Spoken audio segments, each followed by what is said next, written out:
I am so excited for the Community Education Network to be hosting the Roots Reggae Reasoning session this evening. I am so proud to be a part of this reggae movement, and that I want everybody that's going to log in tonight to listen clearly. Don't miss a moment, because this is legendary right now. So, Rashaki. All right. Welcome everyone to the Roots Reggae Reasoning session.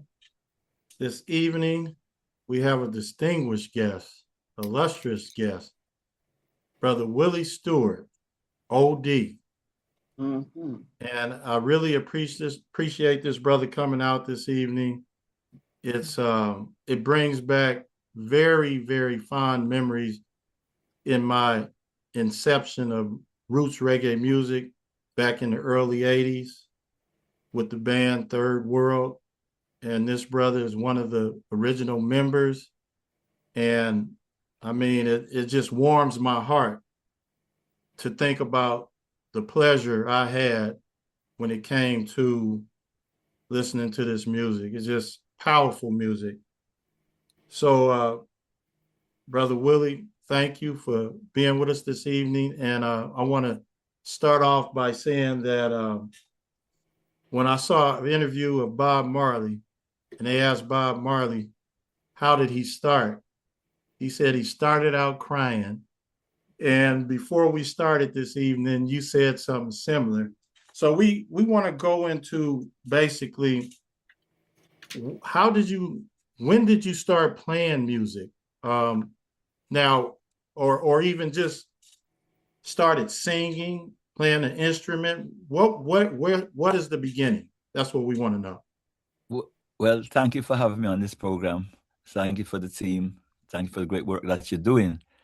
Well, when I started out, I have to say, like I said in the school, when I was younger, on Prison in the Street movie, I started in my mother's stomach. Playing music. I heard in that stomach her heartbeat. And hearing that heartbeat, it would be, I mean, I was in there for 8.5 months probably. And I would hear her being excited. I would know when she's sad, if that comes up. I would know all different things. She's not feeling well. And the beating of her heart would change. And I think that from then, I was chosen to bring drums, to be a drummer. And when I born to England, to Jamaican parents, I could play different. I would play on pots and pans automatically, anything I'm beating. And when I would be down walking in England or whatever, and I'd be attracted to talk to, hold my mother and say, stop, looking in the window at the drum sets. And saying, I want to see the drum sets. And I knew that there was a connection.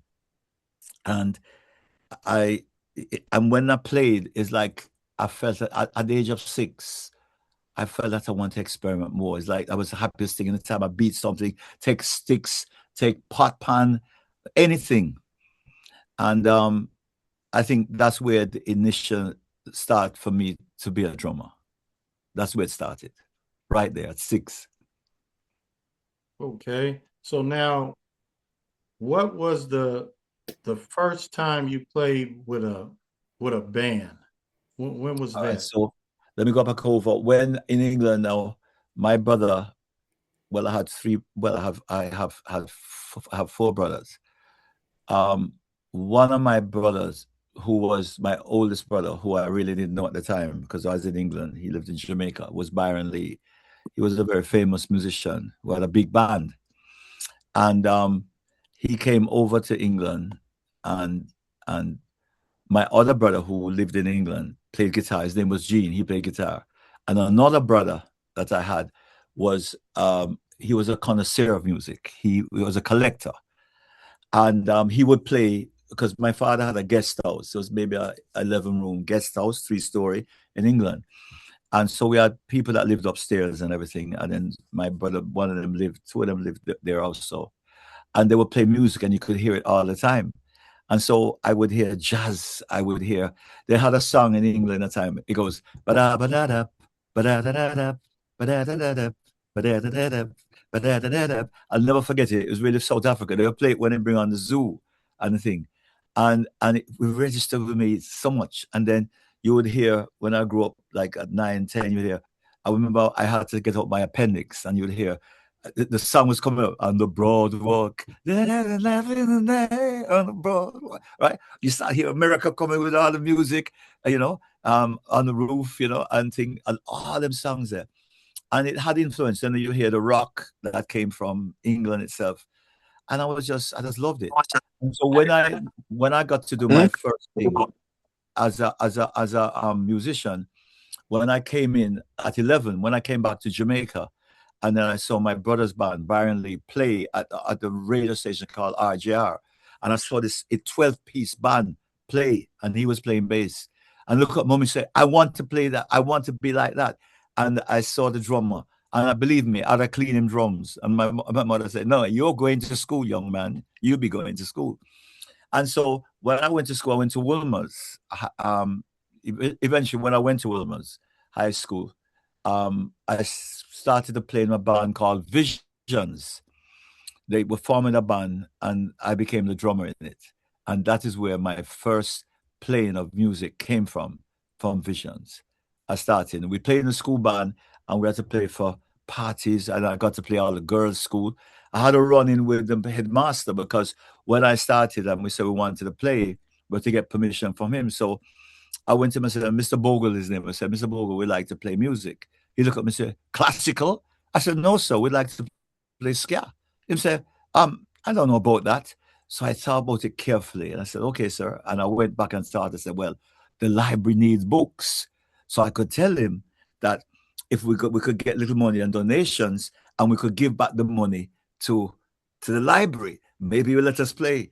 So I said, Mr. Bogle, could I see you? Make it tomorrow. I'm busy now. Come and talk to me tomorrow. So I got to him and said, sir. And said, what is it? Quickly, Stewart. I said, well, so I asked you about music. Yes, but you said, I said, yes, sir, but I have an idea. He said, what is it? I said, would you consider us? We need money for the library. We could play all the girls' schools. We could play whatever we make. We could put towards books for the library. I'll think about it, Stewart. He calls me 2 days later. I said, I'm thinking about it.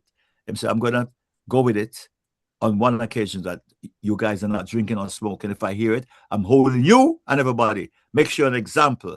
And so we got to play, and we got to play at all the girls' schools, which was the greatest thing. And then we start to get so good that we start to play at the big parties, the ministers' parties, and we play for independence. And that is where we got our really start. So that was my first initial start. Well, now, what year was that? Wow, 1960. I would put it at 65 or so in that time. Wow. All right. That's my birth year. 65, right. 60. No, hold on. Let me go through. Yes, I was 13. Probably 67. Okay. Would be more. All 67. Right. Excellent. So after that band, yes. Where did you play next? After that, I have a question. Yes. I have a question. Who were some of the members of that band? Well, there was a part of Third World, but there was. We had a guy called Keith Jones. He played lead guitar, but he was a genius. I mean, he was playing sophisticated things. And then we had a guy called Colin Leslie who used to play bass. Colin became when Third World started, Colin became the bass man for them. And also eventually he turned to be the accountant and one of the managers. So he continued the music business. There's a guy called Paul Thorburn. Became an architect, but he could play a sweet organ. Jesus, when he played, you feel it in your soul. Paul Thorburn. His daughters is called Brick and Lace. They're very popular out there. They're very big. Pretty girls. Girls. That's his daughters. And then you had a guy called Richard Gray. Now, Richard Gray was a genius and played guitar, but but he was very sophisticated. And Cat learned from Richard, and I'll tell you why in a minute. So he learned a lot from Richard, and then when he went into Inner Circle. And Richard was very sophisticated, and Richard became a doctor and a dentist. When you ever hear that? Both of them. And so I see him up the other day. Great. He did his dream. He practiced every day, same way. He got to play with all the great guitar players, and he pursued. I mean, for a brain like that, yeah. And we had Scotty, the great Scotty, did sing with us too. Was a part of us. Bruce Ruffin. No. Scotty came after. But almost we had Brady, who was part of Carl Brady, was his brother. Philip Brady was a part of us too. And we just moved through, and we had some singers that came and go in the band. But we got to play for Independence. I forgive you this joke. So we're playing for Independence, and we have the generator going. So the generator's there, and we're playing. Now, we're playing on the road and going, everybody love it. Now, the guy who gave us the generator said, if you see the light going into yellow, red, stop playing, because that means the electricity is too much. The generator's over, right? So we're playing coming in, and everybody's getting ready, and we're playing. And the generator going, and I'm the one who's won. I'm saying, listen, stop playing. Well, poof, all instruments burn up. So we're entering the stadium, and I say, no, the great dynamic visions, not one sound. I'll never forget that. All the trucks coming in. And boy, we did fail, but after we made up, because we went after that, we were really disappointed. But we went to there was a band playing, because everybody was playing for gas stations for street dance, and we got to play with the band, and we played at the gas station, and we tore it up, and that gave us some kind of reprieve from that. Okay. Right. Jenje, anything else? No, I just like little tidbits like that. Oh, no, that's fine. I'm a student of Roger Stephens. Oh yes. Well, Keith Jones went on. He played in Baron Lee, my brother's band, and he was a guitar player. Then he became, when he went, he was a swimmer, and he went to anyway, Tennessee, I think. He went there to university to swim, and he took on the bass, and he became, within about 10 years, he became one of the top 20 best players. Wow. In America. Yeah, excellent. He played with like Folarin. He played with people like Chicago. He played with Earth, Wind, Fire. He played with Santana. He played with all of them, Andy Norell, all top people, the violinist, DuPont. I mean, really is a genius. And he's genius at recording too. Yes. All right. Watch there. So much history. So much history. Yes. Now, quickly, do anybody have a question? Like Linette, do you have a question about his beginnings? No, I'm just absorbing. Okay. Thanks for coming and attending. Dr. Stewart, you want to unmute? Do you have a question about Brother Willie's beginnings? Not yet. From Malawi originally. Forgive me. Apologies once again. We had network issues for a moment, but I'll ask in just a few moments. Okay, thank you. Sure. Terence V. What happened? Okay, yes. Sorry about that. I'm on a little phone here. I believe I saw this gentleman play when I was stationed in England back in the 80s and 90s. So, yeah, and much respect. So, love it. And I'm a drummer myself, just not as successful as him. But I appreciate that he did it to the level and the extent that he did. So, good on you. That's Willie. That's brilliant, my friend. Thank you so much, Mr. Terence. I really appreciate that. And don't stop drumming, sir. Yeah, Do not stop drumming. I won't. But much respect to you, brother. Yeah, yes, sir. Thank you, sir. Thanks Thank for you so much attending. for that. Appreciate it. Elese Green. Yes, hello. I'm just a long-term fan of Third World. I'm just happy to see Willie. No questions. Okay. Thank you for coming, and thank you for supporting Third World all this time, and probably continue supporting them.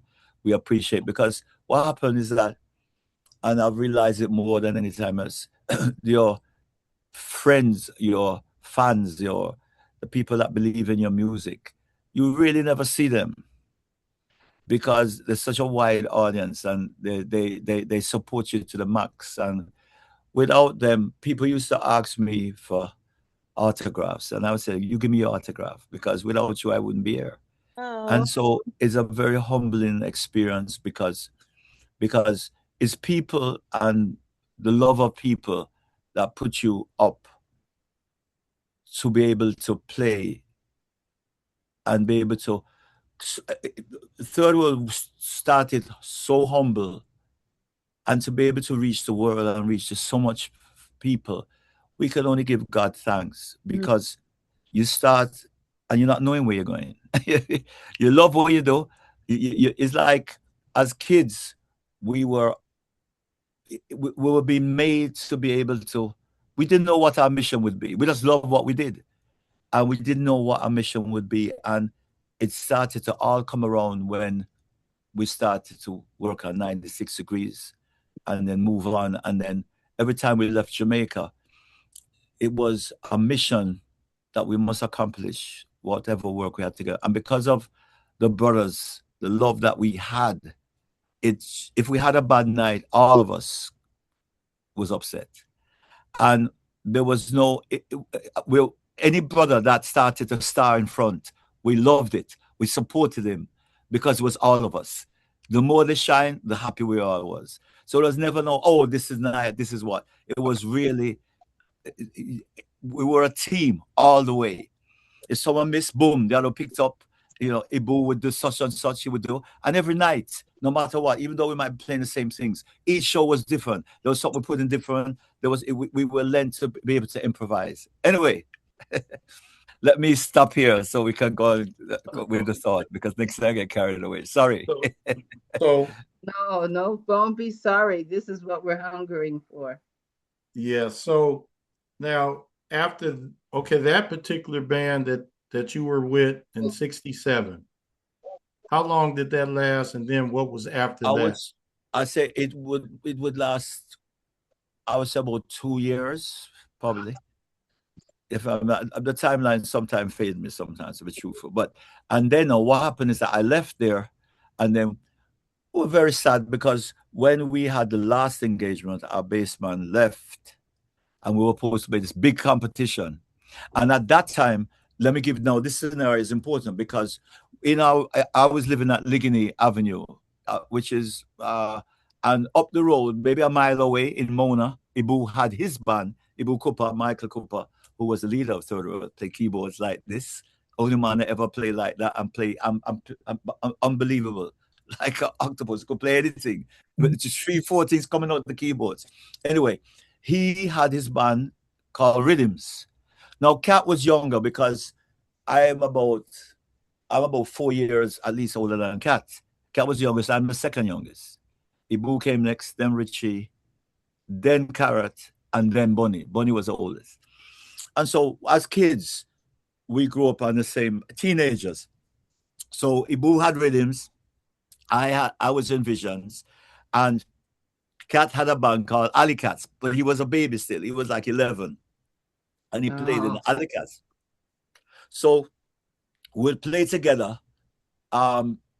Sometimes have competitions at the church of Ligony called St. Margaret's Church. So we play as youngsters, and this band against that band, and it was really competitive.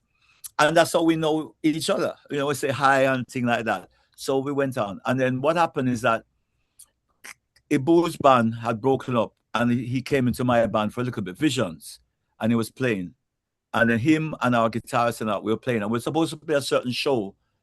And what happened is that the bassman never turned up, so we couldn't play. And it was a very sad occasion. So we said, well, boy, what's next? We didn't know. And then they used to have, it was near to Independence. So me and the guitar player, Richard, we went to this street dance at, is in Lane Plaza. And they would jam. There was a group called Ingrid Chin and the Avengers, who is Tessan Chin's auntie. Her father played drums in it. And people don't know, her mother played keyboards in the Avengers. Tessan Chin, who won The Voice. And so what happened is that when they were playing, we would call you, come and take a bounce. You know, you go up and jam with the band. So they asked us to come up. The guitar player played, and I played drums. So we played up there, and it was lovely, you know, about 5 songs, and everybody jamming, and we came off. When we came off, we happened to see, buck up on the Lewis brothers, who are in a circle, Roger, Annie, and Lewis. And Roger said to Richard, boy, would you like to come and play with our band? We have a band, you know, we have no name for it, but we're at university. And we said, sure. So when we went up to university and saw the instruments, wow, we said, definitely. So we started to play that band. The first name was called Memphis Underground. They had a keyboard player, but he played little keyboards. But when we played at the tent, and we were playing Memphis Underground. And then so happened that Ibu came to visit at the tent to see this group called Memphis Underground. And Roger looked at him and said, you don't want to come and play keyboards? And I said, yeah. So Ibu became the keyboard player, I'm a drummer, and Richard. That's how that band, 3 of us integrated back into Inner Circle. And playing in a circle, we started to play together. We started to play more and more. We had Bruce Ruffin. We had a guy called Gotcha that plays sax. And then we used to play this place called Tunnel. It was in Ligony also. It was a club. And we were the first band to be able to, while the disco is playing, we had to practice 10 songs every week, new songs. Stevie Wonder, Tower of Power, you name it, Spinners, everything, you know. And we would play it. And so while the disco is playing, we start playing. The people didn't know the difference. So we had to play it perfectly. So that was our schooling. That was our real, and so why we played this will play, boom, we play, boom. We start, we tell the DJ, we play one song, he come back in, and so it was continuous. And so that trained us for a long time. And then while we were playing, Cat would come, Stephen Cat Core would come and listen. And we was a little youth then, you know, he would come and then watch, and we'd give him a bounce. So our guitar was very technical. It was very advanced, like da da da da da da da da da. Sister Stroke, you know, the da da da da. If you remember that song, and he would play, and Cat would come and play, but his potential was excellent. When you come and see, you can see because he was a cello. He was studying cello, you know, with a very prestigious, and his mother was a top classical piano player, you know, and Rita Kaur, and so. He come and he kind of loved it and thing. And so when Richard decided to leave, Cat would have been the person that took over. But just prior to that, while we're all playing, this guy came in, which was Bonnie Rose, William Clark, came one night, and everybody said he can sing. So he sang this song, Tom Jones, Falling in Love in D. I'll never forget it. The man toured the place, this big voice coming to your place, and he both said, this guy can sing. Well, you know that within 3 days, Bonnie Rose was hired to come back and play with us. So he became one of the least. Willie, so then, you know, This is Inner Circle. This is Inner Circle. Listen to, yeah, man, hold on. Let me tell the story. This is Inner Circle. Yeah, this is where it's coming from. Hold on, I'll tell you why. He came in, and then, so all of us are there. So we went and played we used to play for all of the carnivals, all of the independence. We got really good. We went to Bermuda. We started to really plan out. The band became huge. And what happened is that Bonnie had to leave. He decided to go back to New York. He was going to drive back taxi and everything. Whatever was that, he left. My brother's band was Byron Lee, a band. And he would hear us playing because we would play with him opening for his band. And he would hear me play. His drummer went to Cayman and broke his foot. And true, he said to my mother, I want William to come and play. That time I'm 16. He wants Willie to come and play. I didn't want to play. I loved Inner Circle, but my mother thought because Byron had a studio called Dynamic Sound, he was in the business, and she figured that once I go with him, and since it looked like I'm going to take it as a career, then that is what's going to happen. So it's better I go with family. I didn't want to. I was asking Mr. The Father Lewis, the Lewis brothers, was head of everything. He owned all the instruments. And I said, could you put me up so I could at least, so I could at least take my exams, because I took the screen test and I was supposed to take the exam. I passed that to take my O levels. And he said, listen, I couldn't do that. They'll lock me up for things. You have to do what your parents say. And so I went into Byron Lee. So I was traveling in Byron Lee's band. My first thing was Miami. I came into Miami on the way to drive to Montreal to play. And then I was in Reykjavik, Iceland, touring Europe as a 6-year-old, playing with a big orchestra all over the world. And so Third World kept going with Bonnie left, I left. And Bonnie, Ibu, Cat, stayed in the band and was playing consistently. And then during that time, you found Carrot came in the band also. And was part of Inner Circle. And Prilly, who was the first lead singer. And that's when they came in into Inner Circle, in a circle. And then Cat decided that, boy, he wants to do original music. Now, this is where the twist is. He wants to do original. I was like, we promised each other, boy, we have to come play again together, because we were so tight from Bonnie and all of us then. And Cat decided he wanted to do original music. So when he said that, people say, can't leave me out of it. I'm going. So they formed Third World. And Prilly came into that too. So they left. And then Colin, who used to play bass with me, he was supposed to play bass. He played it for a while and then went back to accounting. But he started to manage the group. And that is the nucleus. So it had a drummer called, at that time, they would practice at Vale Royal because Cat's father was the Deputy Prime Minister, Honorable David Core, under Michael Manley's time. They could practice at Vale Royal, which is the second residence for the Deputy Prime Minister. So they would practice there, and the drummer was Carl Barovia. He did a very short stint there, and bassman, and then now they needed a bassman to come in, and Richard Daly came in. He was really a rhythm guitar player. And they said, boy, Prilly said to him, boy, you have to go play bass in them. I said, all right. So he took on the bass thing. And that was the nucleus of the start of the originality of the forming where they started to practice. After a while, Carl was quickly replaced by a drummer called Colonel Marshall, who used to play with Tomorrow's Children and Zappo later on. And what happened to him is that he played on the first Queen album called Third World. They went to England. And when they went, they had to sleep on a friend of theirs who started to manage them. They had to sleep on the living room on the floor, all of them, for a couple of weeks, so they could get somewhere to stay. And they would play for different clubs and everything. And they actually opened with Bob Marley playing a song called No Woman No Cry. They opened that show. They played 4 songs that they opened. And I guess after a while, Bob said, who them guy here? No, man, get rid of them. Let's move on. And when they came back from England, they came back with a lot of buzz because they played a lot of clubs and everything. And Island signed Third World. So when they came back now, I had left Byron Lee and was doing sales and everything. And so they played at a place called Epiphany. So when I heard them before they go, I said, they're great. I said, they're great. So when they came back, they said, I said, whoa, great. And so they played the night. Say they played the club the night. And then the Saturday, they'll play the university, right?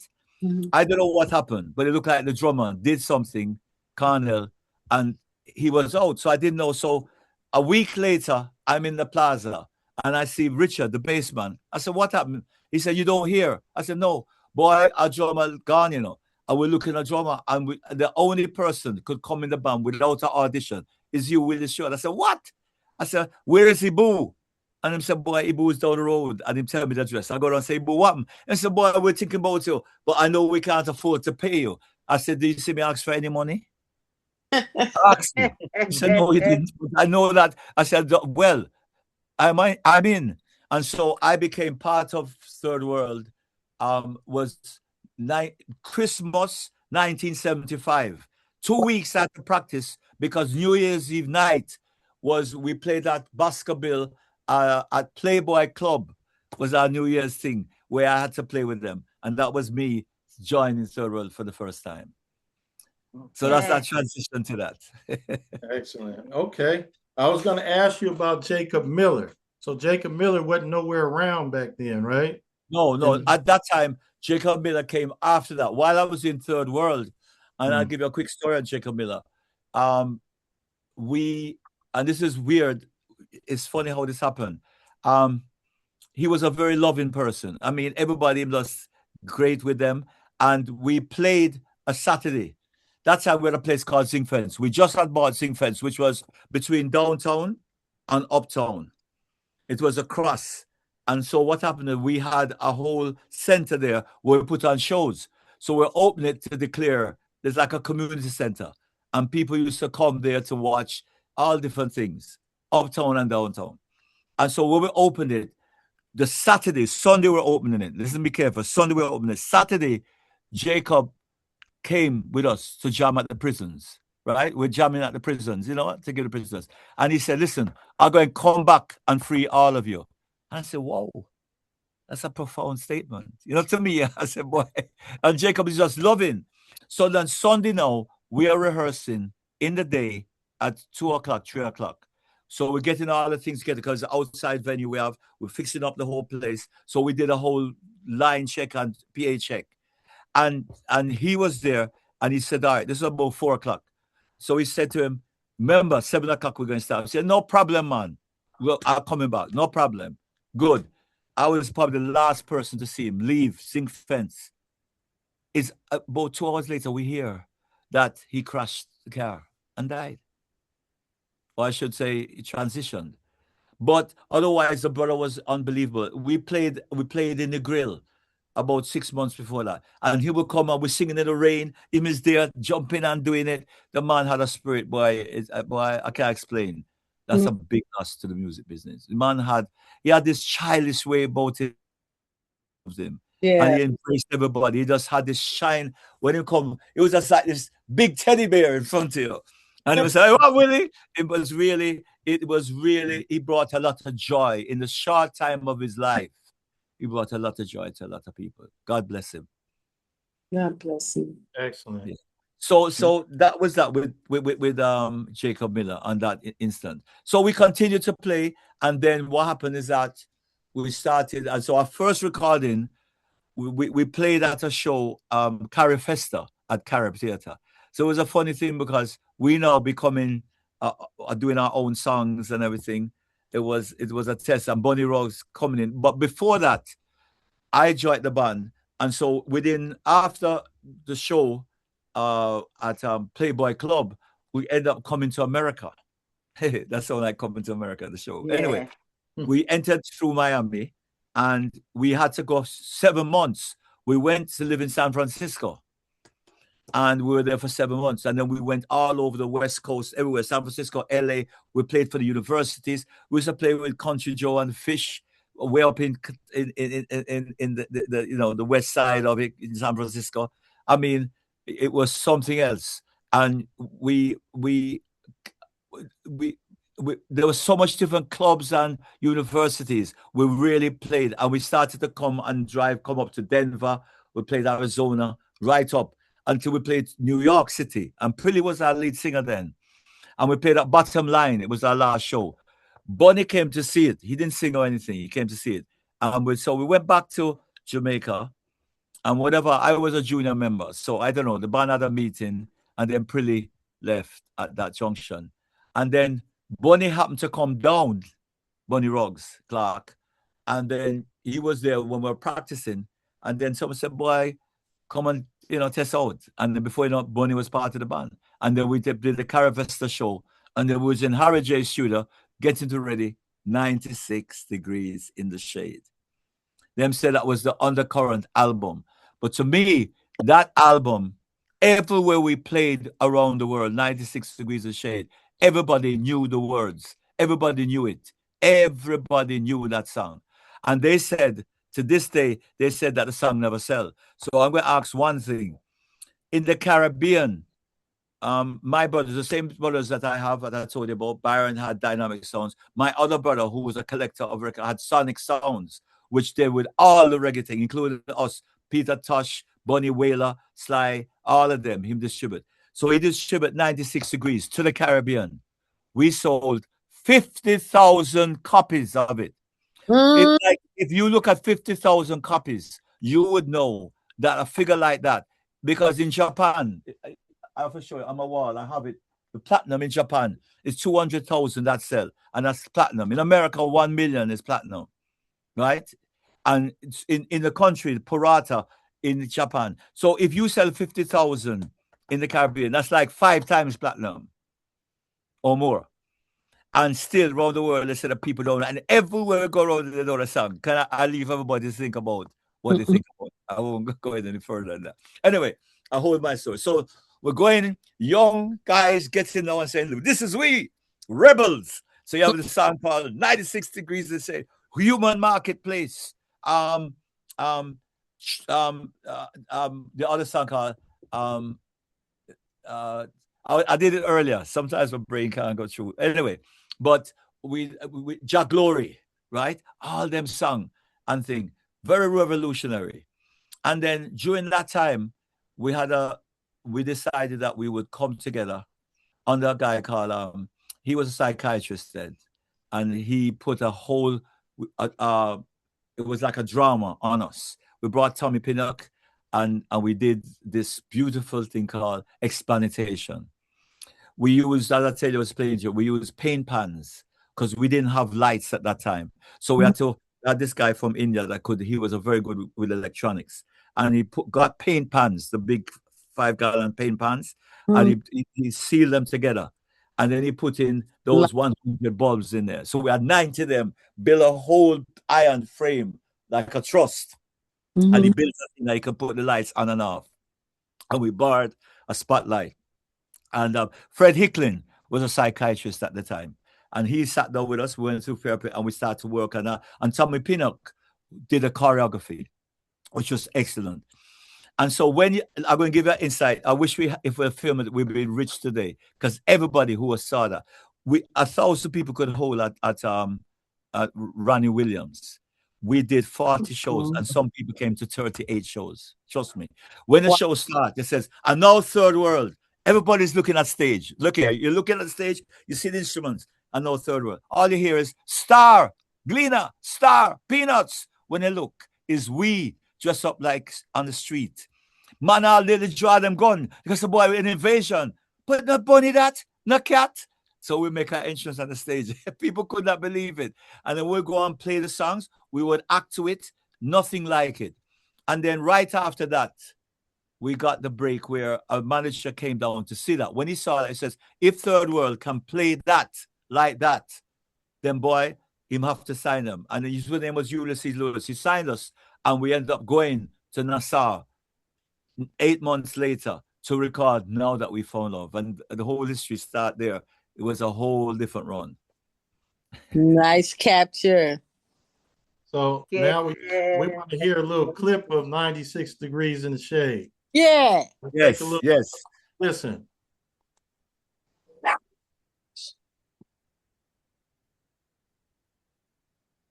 There's no sound. There's an X on the sound. Oh, there we go. There we go. You have to bring it up a little more. It's not playing yet, though. It's not yet. Hit play.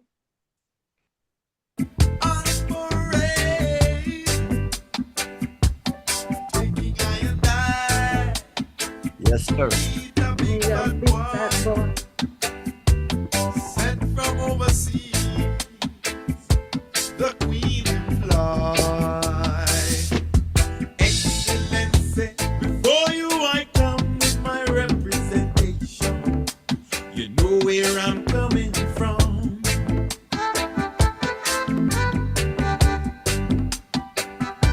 You caught me on the loose, fighting to be free. Now you show me a noose on the cotton tree. Entertainment for you.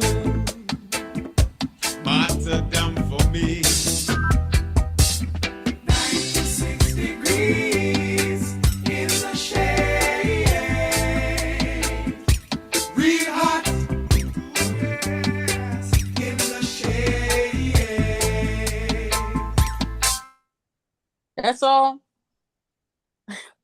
That song, a lot of people Wicked. realize that they say 96 degrees and shade dancing, but they don't realize there's a lot of history behind that song. A It's lot of history. we're talking about the Morant Bay Rebellion, and you know, Paul Bogle, who was a national hero of Jamaica, that he had to sit down, and so we said 96 degrees because what happened is that the story with that is that we started to rehearse when we were working on Expanitation. We got a little place upstairs. There was no air condition, and the place hot. It was like a sauna. All of us lose weight, which was good. We're up there, and one day, and catch a sweat and the whole water coming down, and Ibu must have reached late, and because I'm always a mad scientist doing something. So when I reach, catch a boy, it's hot, you know, boy is like and catch a boy is like 96 degrees in the shade, and Ibu said, boy, we should do something with the sun. And then he thought about, let's go and deal with it, because you can imagine how Paul Bogle must feel. He's on the noose is there, and it's hot, real hot. And so each one of them said, boy, Bonnie, Cat, I call them the three C's. They used to start writing a lot of the music, Bonnie, Clark, Cooper. And they said, boy, each one of us write a verse. And Cat wrote his first, then Bonnie wrote his, and Ibu wrote his. And that's how 96. And they went there. They actually went there to feel it and everything. And so it showed that, 10,000 soldiers on parade, taking I to meet a big fat boy was a governor. It's really true. The governor was there over the people there, man, because they wanted to have a meeting. There was a mass killing of our people, in this time. It really is atrocious, as it. So we're saying that, to meet a big fat boy, come from overseas, who the Queen employ. So it's dealing with the whole the slavery and the atrocities, and not even a meeting. What the Paul Bogle wanted to have a meeting to discuss the plight of his people, and for that, and who was with him, I think William Gordon was part of that too. So it shows that. But we at the end, Bonnie Rogg said, "Boy, no matter what, the resilience that we have, we know that we overcome because of our resilience of it." So that really should go down in the history as a history song. That's deep history for Jamaica, and also the whole slavery thing that happened. Can I share a story about 96 degrees in the shade? When I returned from Jamaica and went back into the workforce, I met some wonderful people. A co-worker of mine, I was a teacher, she was my aide. Her husband loved 96 degrees in the shade. And every time he would come to the school to give her lunch or pick her up, and he saw me, he would say 96 degrees in the shade. He just every time, and we laugh, and it was just a wonderful feeling. Well, he passed away. I am still friends with her now. It's been 25 years. But about 10 years ago, he passed away. And I sent Kat a message. Kat, this is my sister and the family. Them love 96 degrees in the shade. The big man make his transition. This is her name. She's on Facebook. See it there. Him send her a piece. Yes, he sent her. Yes. Well, that is to me, that is what we are there. That's what music is about. Music is about sharing a time. It takes a timeline. To me, it is a backdrop to people's life. I mean, I can tell you, people get different situations when they there and when they go through, and it either uplift you. If we really know the energy that music have, it can stop wars. If we really know the importance of the creators of the music, and I would say that the music comes on a vine to us. If however it can explain is that if your antennas are up and you're humble, you're going to pick up. When you pick it up, the day you get and think it's you lose it. There's a big difference between the music, the person, and the music. The musician is just a vessel. Yes. We're just a vessel. We get it and we learn from it. And the day you feel that you have it is a day it's over. Because you must have those antennas and be humble up, because you're just receiving as a vessel. And when God give you that power, you have to respect it. Respect it. And Third World had that mission. That's why I said Third World was both spiritual, mentally, was joined together to do a work. And it can never be copied, that sound, because it came from each member. It didn't matter who formed the band. Yeah, Cat and Ibu formed the band, but who made the band is the six man them. Their sweat, their toil. We went through a lot of changes, but because of the brother that we had, the anointment that we had on, that is, and I believe that those albums, precious albums that you see with that, what you're looking at here, Journey to Alice and all those albums, don't even start sell yet. Two of us are still alive from that six, and I'm Richard Daly, God bless him, and myself. And when all of us gone, I think the record is going to move, and people really know what did Third World really stand for. What was their mission? Because the story has not been fully told up to now. So music is that frequency that touch people's hearts, and when you can play, when we play Third World songs, people will leave and talk for it about the songs and the music as if it was a month later. Because when you have that energy and it comes, it touches you in such a way. It transports you somewhere. You feel rejuvenated. You feel happy. When you think about it, the music is still playing because frequency don't stop playing. When people leave with it, it's still in the air. Sound is still happening. That's right. We knew the science of sound. Half of us would play, even playing the drums is important. When the drums was like the first instrument, sound. From your mother's, you're born, you're hearing that sound, the heartbeat. So you must relate to drums. That is why when it happened, you sit down 8 months. We talked about it earlier. 8 months, you're in your mother's stomach. You're hearing everything.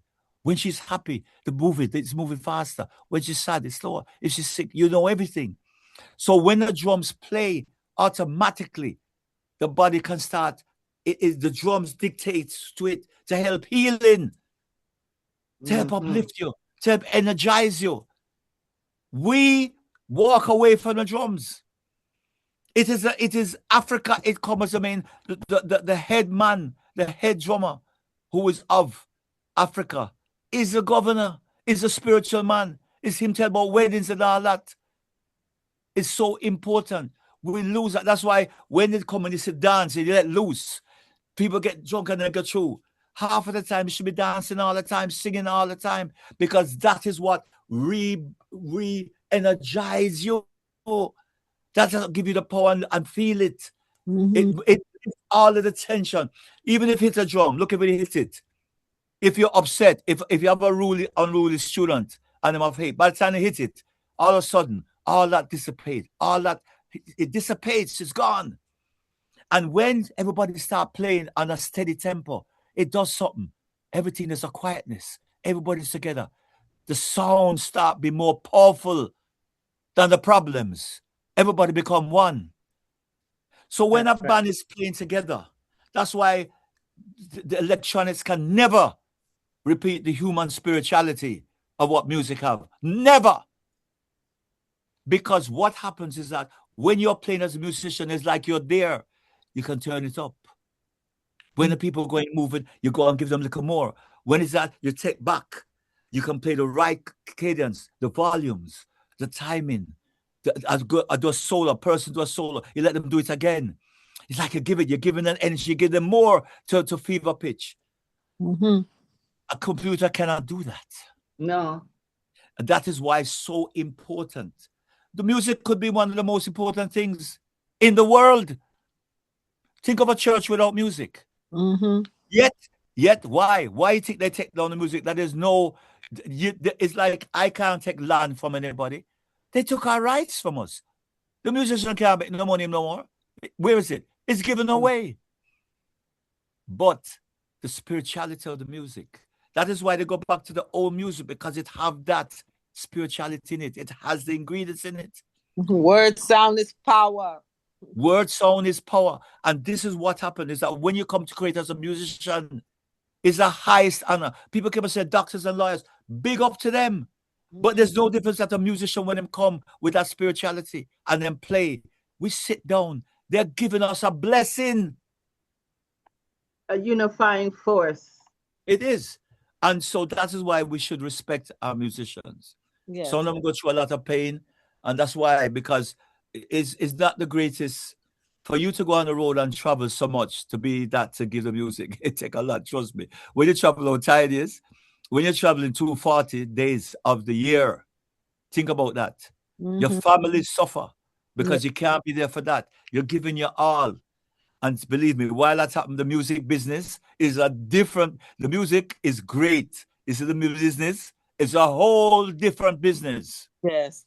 It's different. And so you have to love what you do. Yes. Virgin, play Rashaki. Give us, you're teasing me with this here. Play it a little bit. Here we go.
Yes, thank you. Thanks, Jenje, for saying something.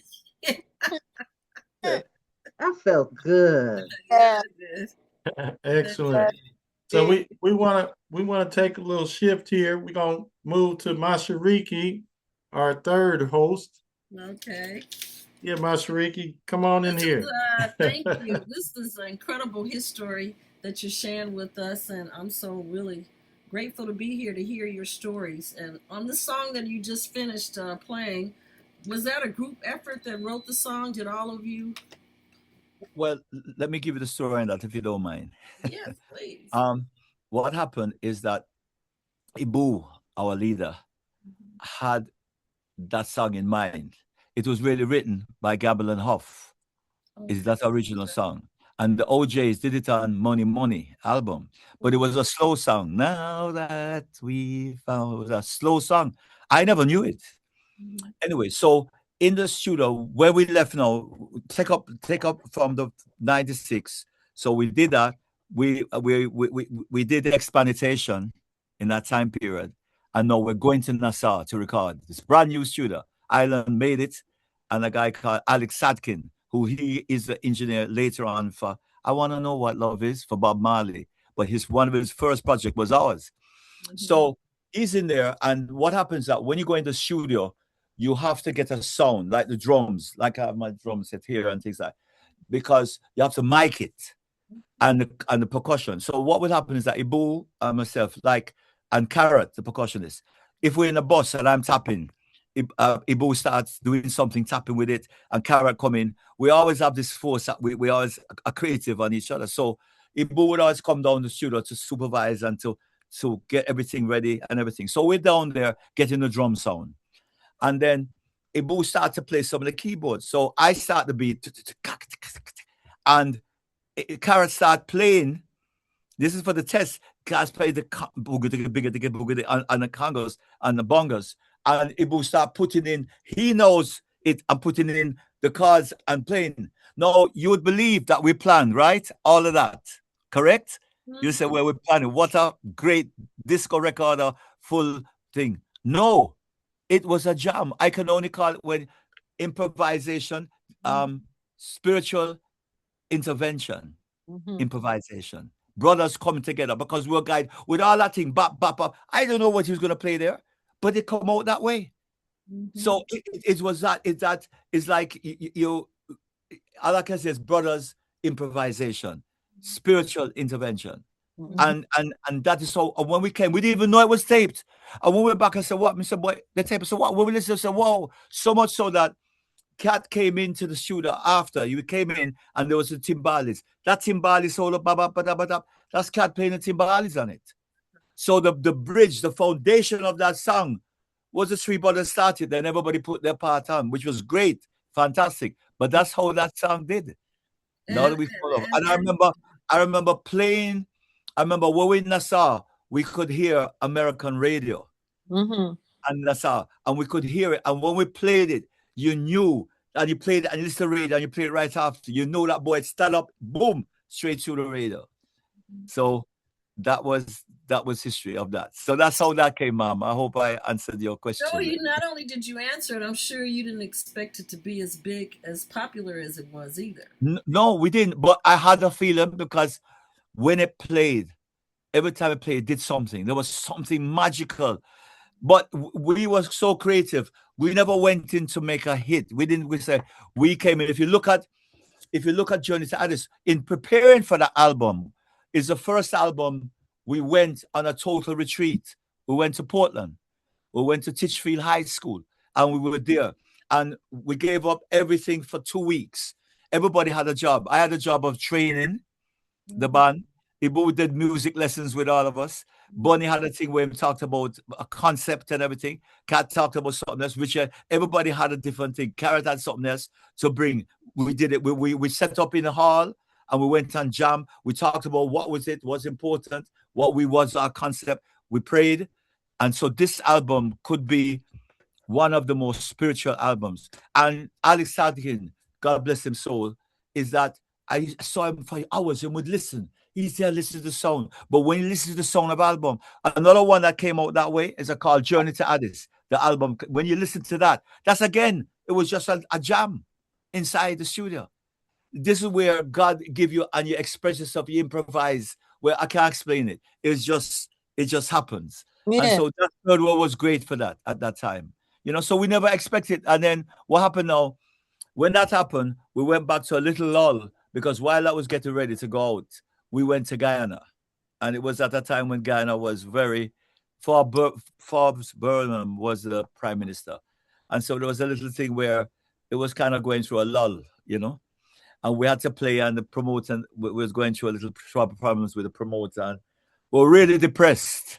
We were there. I mean, we loved playing, but we were really not buying. And then all of a sudden from England it came, gentlemen, telegram. You have to get telegram. You have to reach because your records are selling. It take off in England. Must be 6,000 a day. It's moving. And so boom, got to go England. The biggest mistake we made is that because we didn't like cold, we should have toured behind it in the cold. If we toured, the sound became bigger than our name. Till people said, because we went to San Francisco, people said, that's our Americans playing it because they thought we were from thing. They said, listen, we can play reggae. That's our boys playing it because the whole thing. So they never realized. So the record became bigger than us. And again, there was a mistake with it in that I told them to put the disco on it. Everybody wanted disco because it's a long thing and it was dancing in clubs. And it wasn't Christmas. They had locked down Christmas. So, and I heard someone took it, whether it's true or not. I've heard this story all over. Someone made a couple of 100,000 and sold it, could buy a Rolls Royce after, to the different disco records to them, all that and thing. And so Frankie Cocker in New York made it number one. And 5 months later came back and make it number one again. It went number 10 in England, and it went pop 16. That song, I don't see a gold for it yet, and I'm sure it must have gone gold. But everywhere, when you look at YouTube and you see what people say, that they remember hearing it in New York at the clubs, they remember as a boy how they love it. Everybody loved that song. It's still a spiritual song. I mean, I'm a vocalist. I do a lot of work in religious music, and we've done that song in a church because it's still very positive and uplifting. It was, and it's talking about love. At first, when he said "natty shook," a lot of people he said that word is natty. It means people say, "How can a song be good?" And when they tell natty, they think that daddy shook. They said daddy shook, but it's natty. Your natty is your hair, and shook you shook your locks. But Yeah. people think that daddy shoot. Some say, "How can be daddy shooting up the place when you stop?" How could it be a good song? But it's natty. Natty is your nuts, your locks. Natty shook. So you're shaking your hair and dancing. Boy, interpretation is it's something else. That's for sure. Yeah. That's for sure. Do you think dealing with, they think AI music is something that can replace a person who has a heart and a soul? Do you see that being a problem as we move into the future of technology and music, and people that are the creators of music may not be able to recover their money like it used to be now, and people just want to kind of like dance and not necessarily large number be financed to do what you do originally? Well, the truth is that the world is now man against the machine. It's taking out everybody out of jobs. Mm-hmm. I mean, AI, you sit down, you better find out how you're going to go with it. The problem is that nothing can ever replace the human and the human spirit. Nothing. Mm-hmm. Nothing. The brain is made, God made that, and they can't touch it. So the thing about it is that it started with the drum machine in 1981. And funny like this is that the guy who made the drum machine was a guy called Roger Lynn. I knew him. His intention at first was to have a little beat that you can have when you're writing a song. You can have the machine play a beat, so that while you're playing, you have a beat. And so you get a drummer, you have a beat, and you compose on top of it. Mm-hmm. And that was supposed to be. And the funny enough, listen to this, Try Your Love, which we'll get to, I guess, soon, with Stevie Wonder. He had that machine. That was one of the first. And I think the first machine with that Lynn was on Try Your Love, because when he played it, and I played live now, he played your clap and he played it with it, so he keep a sequence, but we played live over it. Mm-hmm. So that's answers that. Now AI has a place, but taking over from the creative side of it. What it has done is gathered enough information from all the different songs and put it back out and give you back a second-hand version of what has been out there humanly done.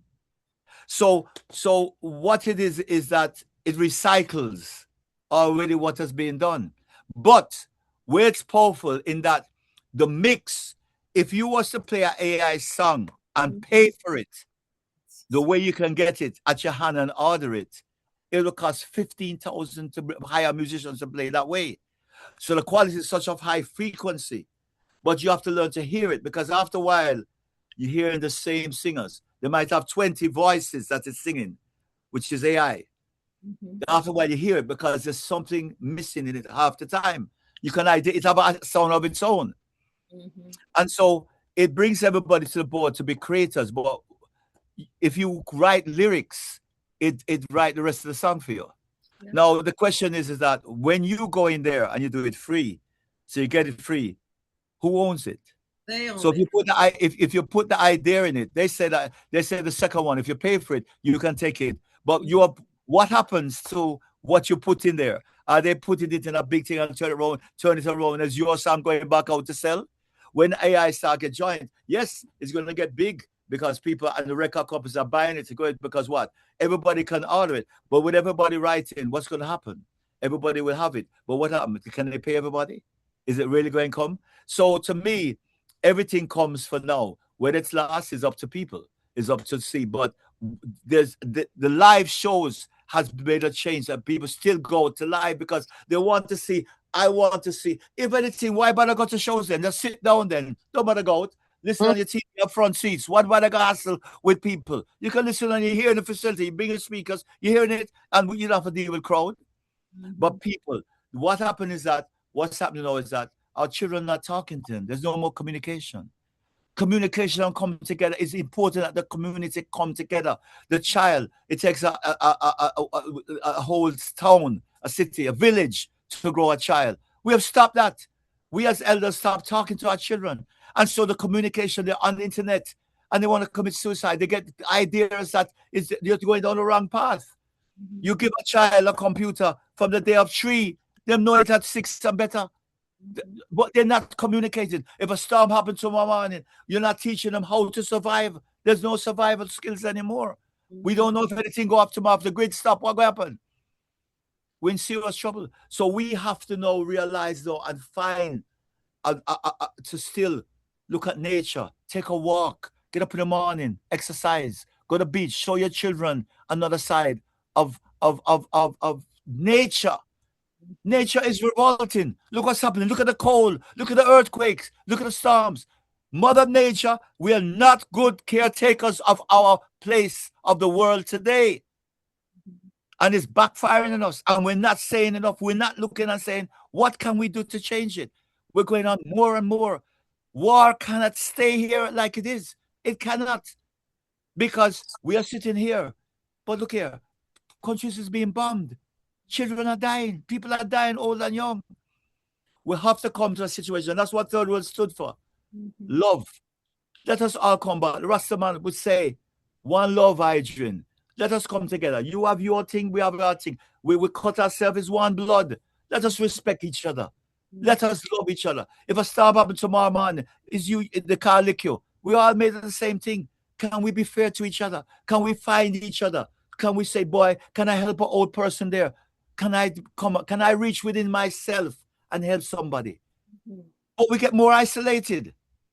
And our children, I teach the kids them from elementary right up to university. And believe me, I'm sorry for what them have to go through. Because it's a whole different world there. You look at them, it's not easy. They're navigating. You must touch a thing and instant gratification. When the songs play today, they are learning things, but it's so quick. Is that it's so fast that we're not digesting, we're not appreciating, we're not breathing in the air and saying, boy, what beautiful flowers, what beautiful sky. God, thank you for this morning. The presence of me being here. We've lost that. We have to find it back. And what's going to happen is that eventually everything's going to be quick. Boom. You do this and that. Before you know it, it's happening. The world has changed drastically. We have to pray that we find back some way of communication, some way of love, that we can start bring back that force to keep planet Earth alive. And music is one of the most important because the message that it comes with, the satisfaction is very important to our soul and our being. Sorry, I don't mean to go over. That's beautiful. That's beautiful that you said that. And in reference to what I see, I try to look and see what is being fed to the younger minds. I see that they have K-pops. That's out of Korea. That's R&B music, but it's kind of like when they have like the demon hunters and things, it's like they're fighting evil with music, which is beautiful, that they can hit something and make it turn positive. That's a good idea, but that's just one small little fraction. That's not in our country and that's not in our culture. I think this is a perfect segue to this song that I'm looking at right here. So Rashaki, can you give us this song? There's a weakness of my love. You know that. You should know it's time for the world to try love. The only love that can bring peace in. So won't you try love.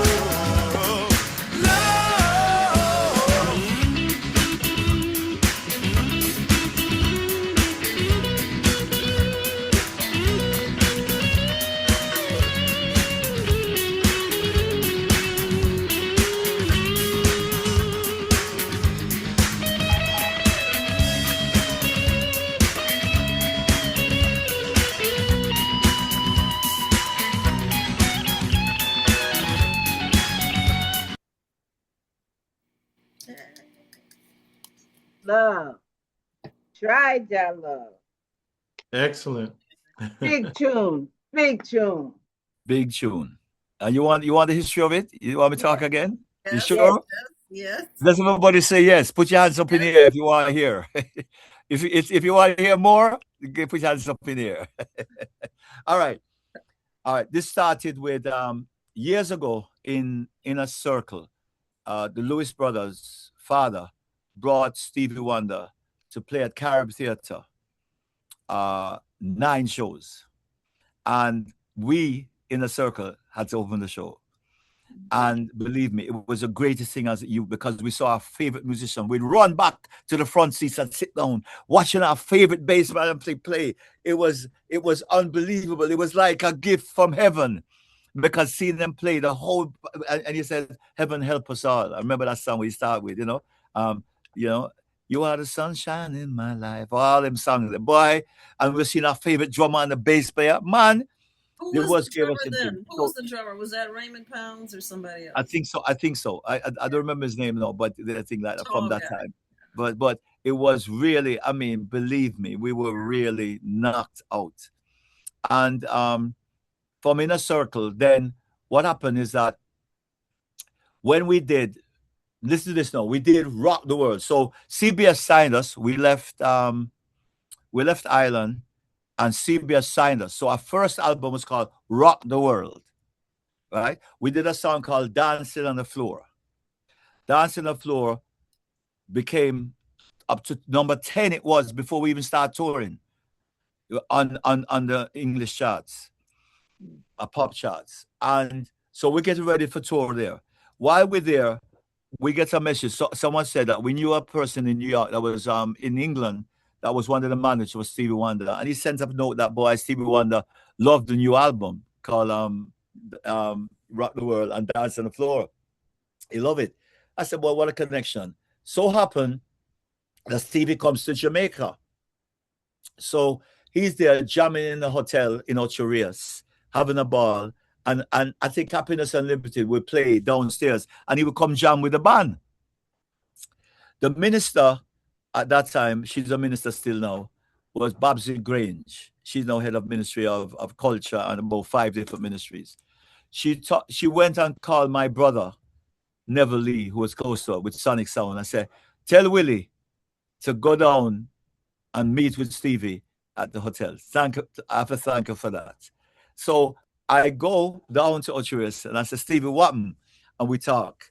And I tell him a thing. He said, well, I'm talking to him. I said, yeah, man, I love your music and everything. So I said, you know, if you can come back up to Kingston, come to my house, because we lived in the hills and all that. And within 2-3 days, he came up. He spent the night. He came up like about 8 o'clock. The whole neighborhood went crazy. Me and Ibu took him to Sheridan where bands were playing. Then he came up to my house, say about 12 o'clock, 1 o'clock, and he listened to music, listened to albums and this. And he told me one thing. He said to us, boy, the music is great, but even leave some of the dirt in it. If there's a little sound, leave that going if it's happened, because that's part of the organic part of the music and everything. And we talked, and boy, it was a great. And he left like 7 o'clock in the morning. He didn't sleep. We would talk all night, and he left to go back to Ocho Rios. And then we would keep in touch. Then now Bob Marley transitioned, 1981, and Stevie talked to the minister that, boy, I would like to do something. While he talked to the minister, she said, boy, maybe you should come down. He talked to me, and he was like actually in tears and said, boy, so much of our great musician have to go. And I said, well, we're doing Sunsplash at Jarrett Park, Mobay. I keep on saying Sabina Park, which I forgive. Please forgive me, because sometimes about Jarrett Park in Montego Bay, Sunsplash was happening. Now, if anybody went to Sunsplash, you know that Sunsplash starts at 9 o'clock at night, and 10 to 12 o'clock the next day, it's still happening. Mm-hmm. So, all right. It's so the first Sunsplash. Yes, yeah. It's the first Sunsplash, don't it? No. I think no. There was a couple before it. Okay. It started a little bit before. It was a little bit before that. These were just one of them. So everybody rumored that he was coming, but we only knew what was happening. So everybody was wondering and things like that. And the place, there was about 30,000 people in the park. So what would happen is that we were at I think it's the hotel, Wynnum Hotel in Montego Bay. So we're there, 11 o'clock, our crew come in, and we get a room, we have a suite, set up some of the instruments, and we are now jamming with Stevie for what we're going to play the morning. So we come with ideas, we talk, we start jamming, everybody know what we're doing. And so you go to bed at 1 o'clock and we make sure we get up at 5 o'clock to go down to start 6 o'clock or 6:30. So we're down there and everything. Stevie stayed in the hotel and everything, and everybody waiting. So we do that. That show is on YouTube. You can see it. No, you can't see it. You can hear it. It's called, just look at Third World and Stevie Wonder, and you can hear. So when we done our show now, we said, boy, we're bringing on Stevie. And when Stevie comes up, man, believe me, it's like we play a Master Blaster, and I can say, we played it the best. When we played, and it come on, it says, Third World on the one. That's what the song says. And we were on the one. It says Bob Marley playing on the blocks. People, vendors were playing Bob Marley. It's like deja vu. It's like it was amazing. People went wild. And when he talked about, coming sunshine, coming sun, he put out, man, when he did that, I'm saying, get off on your backside. And him and Bonnie come together and everybody, boy, it was something. Rita Marley came on stage and he came in as we sing, No Woman a Cry, he did it, man. And he jammed Tried Your Love. He went on the drums and tried. It was, I'm only sorry that somebody should have kept the video, stayed. He said all cameras must stop, but they should have videotaped because that was history in the making. So anyway, we played that. It was fantastic. Stevie hugged us up on after morning. We loved it. And I said, so 3 weeks later, we were to go and play the Black Music Festival in Pasadena with about 40,000 people. We were opening the show because we were leaving there. Yeah, see there? We will be leaving there, that show. We'll be leaving from LA to go to Europe.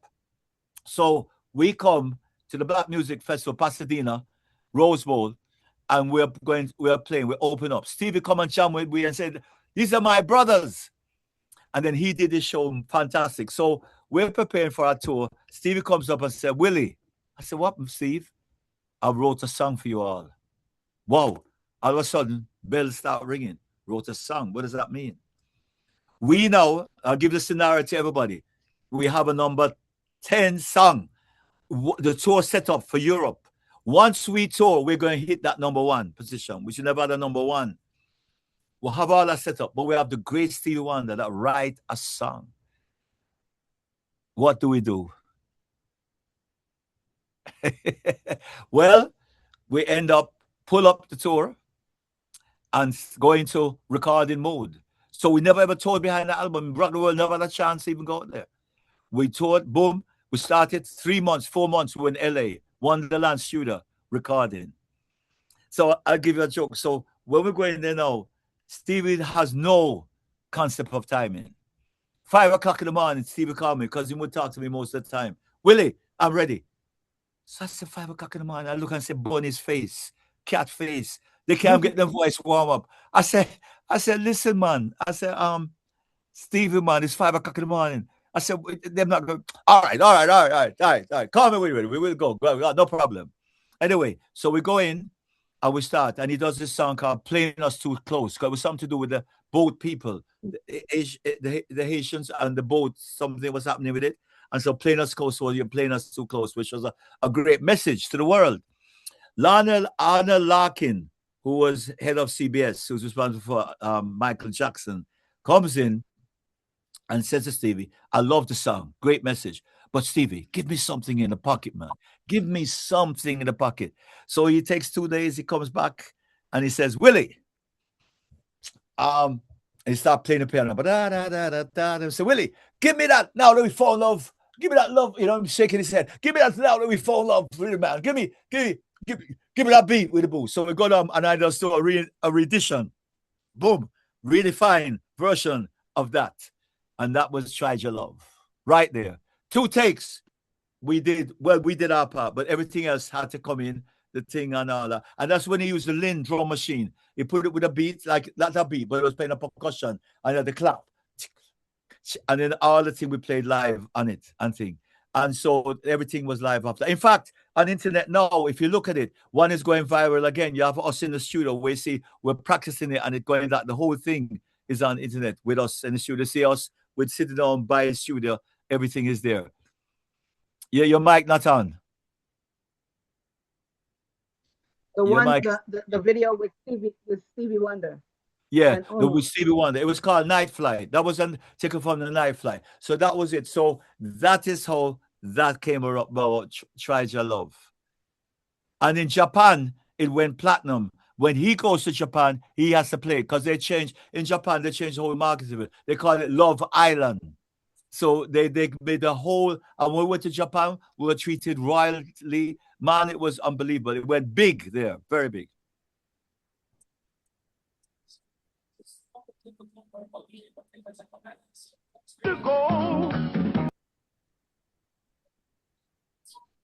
Yeah, that's playing us too close. I think it's in front of that. In front of that is Try Your Love. Yeah, I just was trying to show where you guys was playing with Stevie. Right. That was it. So I'll that is show where I that come, one. and then we end up staying at Wonderland. I remember it went right back till the next year, 82, when we had to when we had it released. And I never forget, Ibu had to spend all Christmas there because I was the second last to leave, and Ibu stayed there till January to get it all mixed and all. But Stevie was very gracious. He gave us a great price. He did us. I mean, it was unbelievable. We were marveling in the studio. He bought this big bus from Rolling Stone. We had a studio that was attached to his studio. So I had this big warehouse, every instrument in there. If there wasn't 10, 15 drum sets, the big everything, they used him to sample it. It was an experience that I'll never forget. I carried to thing was fun. That's the studio in there, but that is in studio of the warehouse part. But then outside, the recording area was in this bus, fully decked out. I think he got it there, and then he updated. The last time I saw him was in 2000. I went to look for him, and he got a new studio. I think he bought my Mariah Carey's instruments and all that. Yeah, so that was that. That's Try Your Love right there. And you can see me to the left with all that hair. Yeah. Yes. So ask of you is that you love as I do. And if you lose your way, I lead you to my love. From a simple life I cleanse you in my love. For creation is a witness of my love. You know that you should understand what we're going to try your love. The only love that can increase it. So won't you try your love.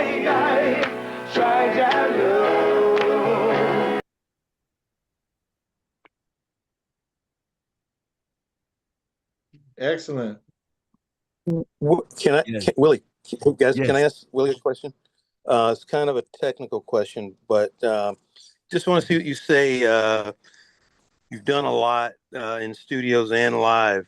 So if I was to ask you for a big room and your drums are mic'd up, and your goal was to project your sound,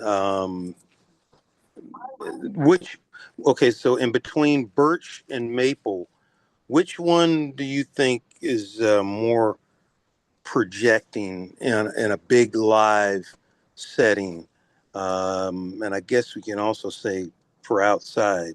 In your experience, what is your opinion on that? Well, it's funny. It depends on the drummer and what you're comfortable with, because mics today can bring off anything. The sound, the mics are so great today that you can project.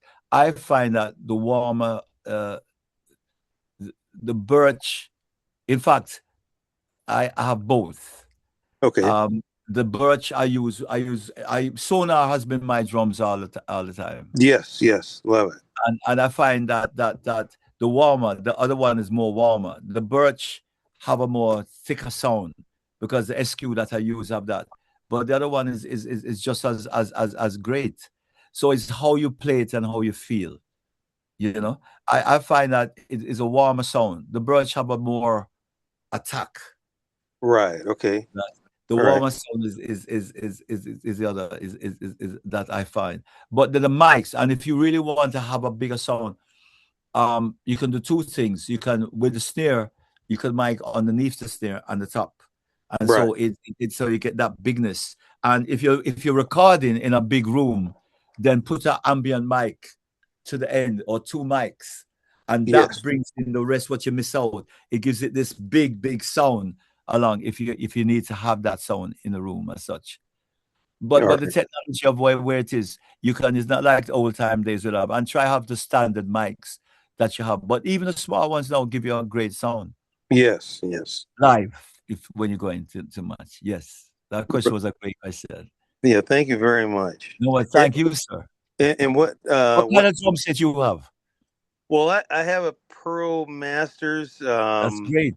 And then I have a little Gretsch kit. Gretsch is the beginning of all drums. Great. But every drum that I've had, sonar has been from day one. I had a Rosewood sonar with an old time Roger snare.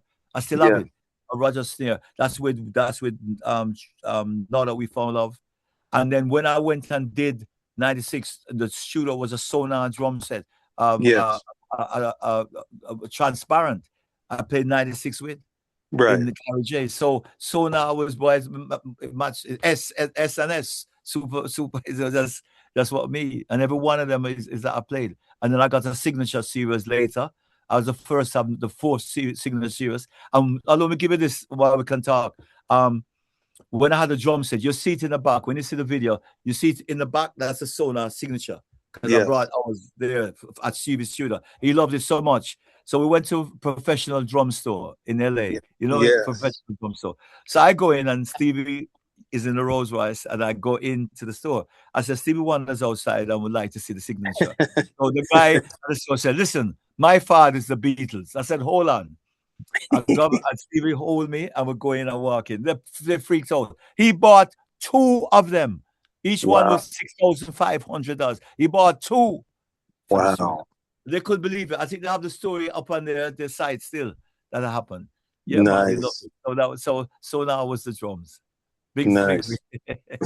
Nice story. Yeah, man. Great. I appreciate that. Yeah, man. Thank you, sir. Thank you. And keep the drumming up. I'd love to hear you. Send some of your stuff for me so I can learn some stuff. Yeah. Well, I have been fortunate to play though with a local college jazz band in Ultra Rios, Negril, and Kingston, Montego Bay. This is back in 2000 and 2006. So It was great. It was just great experiences there. So. Right. Well, blessings. Don't give up, because the drumming do something for you too. From you play, it just brings you back. It steadies your brain. It's so important. Yes, and my Mashariki, I give her a lot of credit, her and her team there, for getting you here and putting this all together. It's fantastic. She's a very talented musician herself. So, but give thanks, man. Give thanks for that. Give thanks. Thanks again. I have another question. I know you've done a lot of things, and we've been with you, taking up time for quite some time. It's been wonderful.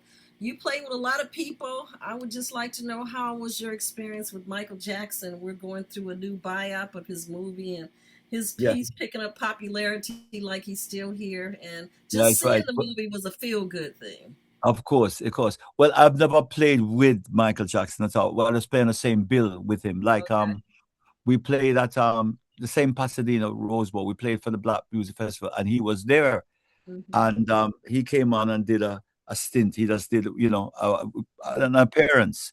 And I got the chance to because him and McCulloch, is it McCulloch I'm using right here? My little friend that him always go with, right? And he was in the bus, and Quincy Jones. So I went in, me and Ibu, and I met him, and believe me, it was something else. And I said, I said, hi, Michael. I didn't know what to say. And he said, and Ibu said, hi, oh, you guys, I love your music, man. Stevie told me I listened to it, Tried Your Love. I love that. Hey, McCulloch must listen. And Quincy said, yeah, I see gold. Gold is there. You guys are really doing the job. And it was very brief, but that's the only moment I had. So we played on the same bill that with him, but we've never had a chance to ever. But again, when Third World started, I wasn't in the band then. In Jamaica at the arena, Third World opened the show. I was at that show, and they opened the show, and Michael Jackson. And listen to this. That time I was doing sales, and that time I caught Third World in opening it. And would you believe, after I saw Michael Jackson, it's like something called me back, and I have to go back into music. And I started to play with Happiness Unlimited and start playing back again. I couldn't leave it. It's like I said, no man, I have to play again. And eventually I went into Third World. So all these things have effects on people, you know. I have to give thanks for that. Yes, that's very true.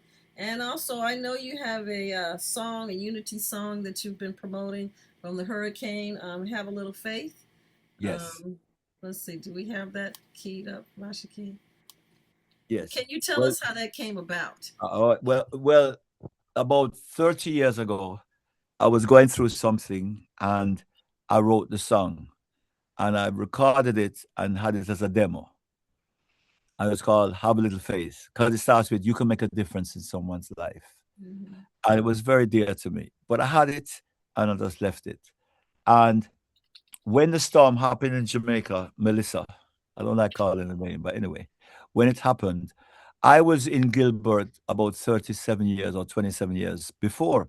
So I knew what it was to happen, how dangerous the storm can be. And something told me that this is going to hit. I just have this inner feeling that it was going to be dangerous. And as you know, in Jamaica, we have said, no man, Choman, it's now going to hit. And sometimes you take it as a joke. Even Gilbert, we didn't know it was going to hit us. Mm-hmm. And so when in Jamaica, when Gilbert happened, no one told me that when it's quiet, when the storm is quiet, that's the eye going over. Right. So when I say I might think I and I, you know, I and I, Zion. so when it came, I was up in the hills. I wasn't up at a friend's house because my house was flat on the hill and I did enough water would go in there. So I went quickly. It was about half a mile up the road. So I went to see if everything was okay. And but by God, everything was good. On the way back, the storm came twice as hard. I had to use zinc over my head so that the zinc wouldn't take off. Use wood, heavy wood, to run back to the house. And that house lost the roof. And I remember it sounded like 1,000 duppies, ghosts, coming around a corner with a freight train. I never forget it. You see the wind up coming. And so I was telling people about experience, like 3 days, we had warning, 4 days. I was calling everybody in Jamaica, batten up. It's going to be serious. Get ready. I'm praying that we'll come through. Anyway, after the storm, I see everybody going, you know, coming in and bringing stuff. And I'm saying, boy, give God thanks. And my wife looked at me and said, boy, it'd be good if someone could write a song for a set of musicians to come together. And then all of a sudden, I said, but stop. I'm a musician. And I'm a songwriter. What? No, man. And it's opened a friend of mine in the music business. He has Florida Songwriter Association and digital record company. He called me and said, boy, can we write a song? I said, I have one. He said, let me hear it. When I hear it, said, but this is the song. But I said, no, it has to change. I have to go get it. So I went and asked a friend of mine who was in the storm called Robbie Lynn. He used to play Peter Tosh, Sly Robbie. He was the man to go to. He can put back the song, put the guide of the keyboards on it in reggae that can bring back. So he put his part there, send it back to me in no time. And I was able to go to University of Miami, put on strings. It took me 2 months to finish it and get 10 artists that's on it. Mm-hmm. So I got I all the money, everything for the songwriters, everything is going to be given to Gem, who is part of the thing. They're the ones that like Food for the Poor to continue. So all the money, 100%, is going towards helping. But the song is a message to the world, because what it is saying that we can make a difference. All what we talked about tonight, that just have faith. If we all have faith around the world, we can stop the war. We can change the weather that's happened, the destruction, because God is the faith that we have. So the song is telling you how, and the video, this is just a preview to video. It'll be released by the 22nd fully. It was #1. The song has an effect. I can't believe it. I just give God thanks, because that's why I can't say that I own any part of the song. It just come through me to give it. It's a people's song. It's for the people, because the people, how they reacted to it, has been phenomenal when they write. And it was #1 on the reggae charts up to 2 weeks ago. For 4 weeks, #1. And it don't even get the full promotion yet. It didn't even start. It's just starting now. So this is the video. It's going to go out, and for now, you can hear it now. But this is what the video is going to be like, part of it. So you can play it and listen to it. I see and beautiful mountains. Mountains that speak to you. Mountains of poetry. Mountains of creation. Mountains of peacefulness. Jamaica, a blessed land of people.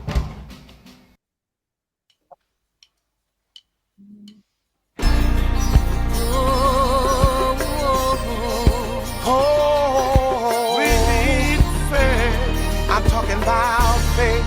Oh, yeah.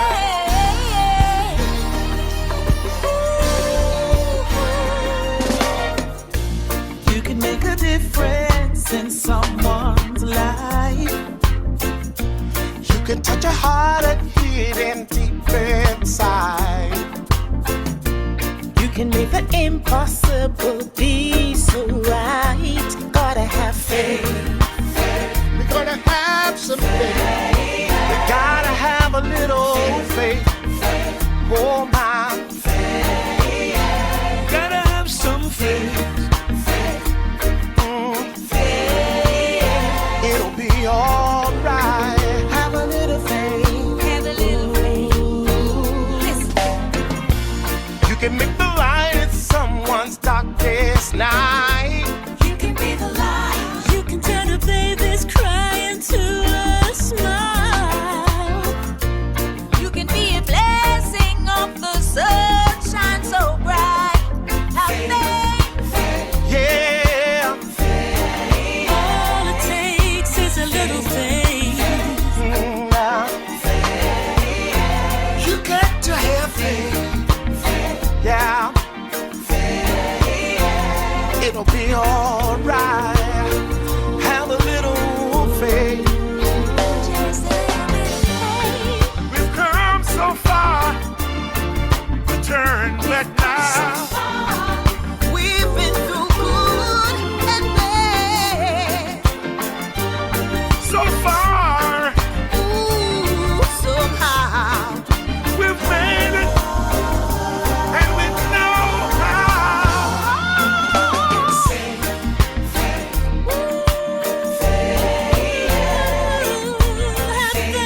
Oh, you.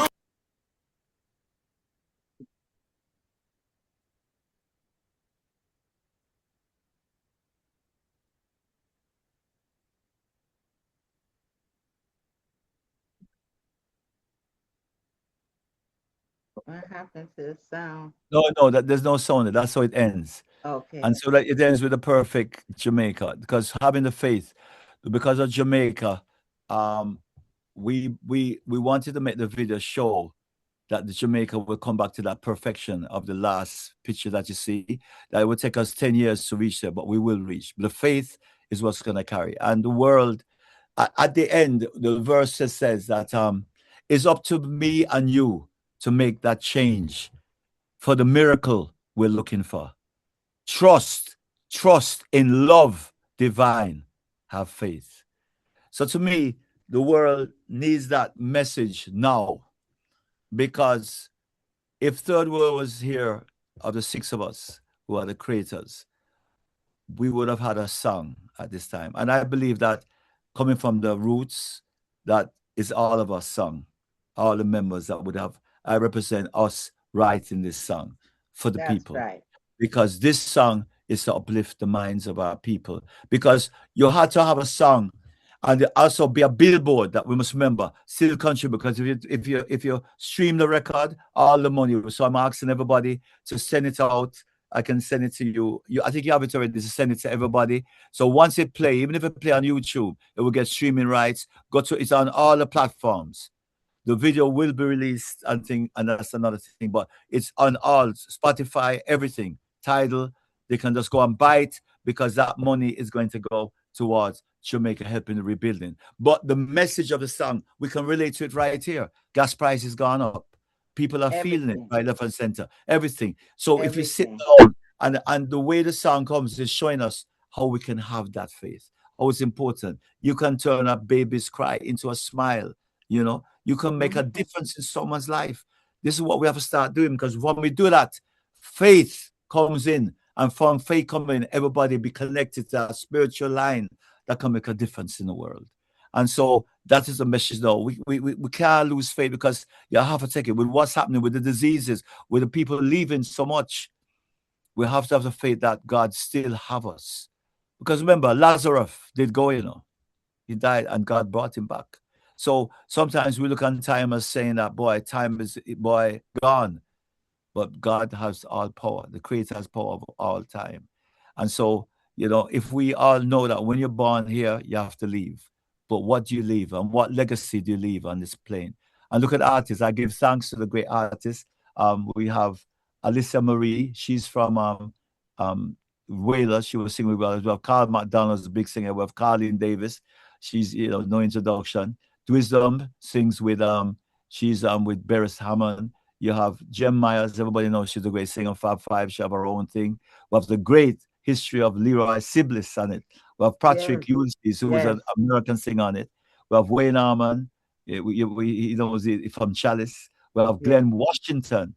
It's a group of many artists. We have the great J.C. Lodge on it. So we give thanks to the musicians who gave their time to make this happen. It's right. So the song come to heal. And I said, when you make a song like that, you have to think about how are you going to help the people in Jamaica? So it will uplift them. The video is going to uplift them, because you don't see much of the disaster. Because we've been through good and bad, and you see a little bit of it, but we made it. How?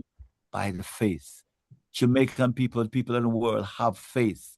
We have to just keep that faith, because if we don't, we're dead. There's no moving force. It's a faith that going to carry us to the next stage. Is that having that little seed of faith, mustard seed of faith, can move a mountain. So if we realize we have no control over what can happen, we have no control. But if we have that faith, that's what keeps us alive. Keep us going through operations. Keep us going that if something going to happen to our kids, we know that we're going to pull through. Is that faith? The more of us that pull on that faith is the more that we pull on love and hope. And in doing that, it can change frequency of the nature of the evil that's happening, the problems. We can make that change.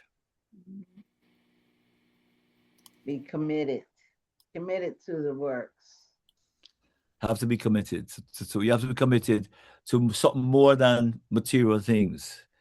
Somehow we have to be committed to a higher sense of morality, a higher sense of positivity, a higher sense of responsibility, a higher sense of knowing that we're in the world to share. That knowing that what's more important is to be able to serve honestly, to serve loyally, to serve with integrity, to serve with emotions, to be able to feel empathy, to understand that we're here as a vessel to move forward something of love, to make a difference, that when we leave, people say that was a good person. We're here to influence the young people's minds. We, the older, before you did something good in Jamaica, you get cake, you get food. You did something bad in Jamaica in old time days, you get beaten from the top, come right down. Because the people cared. No, you don't even know who live next door to you. You don't even see children on the road, nobody helps. And thing. We have to find that important. We have to be committed to something bigger than ourselves, than our locking down in our place and says, me, I. We have to start talking about we, us. We have to look more into that. Committed to a sense of purpose that is bigger than us. Mm-hmm. Yeah, there's no song. Did you want to hear Committed? Yes. Yeah, I mean, well, committed. You want to hear how that came up? Do I have more time, though? Look, I've gone nearly 2 hours now. Do we have more time? If you want. Yeah, all right. Well, Committed. I'll tell you how the story came up, Committed. Okay. This was a good This love alive, I'm committed. Staying in love with you. 'Cause I'm committed, baby. Keeping this love alive.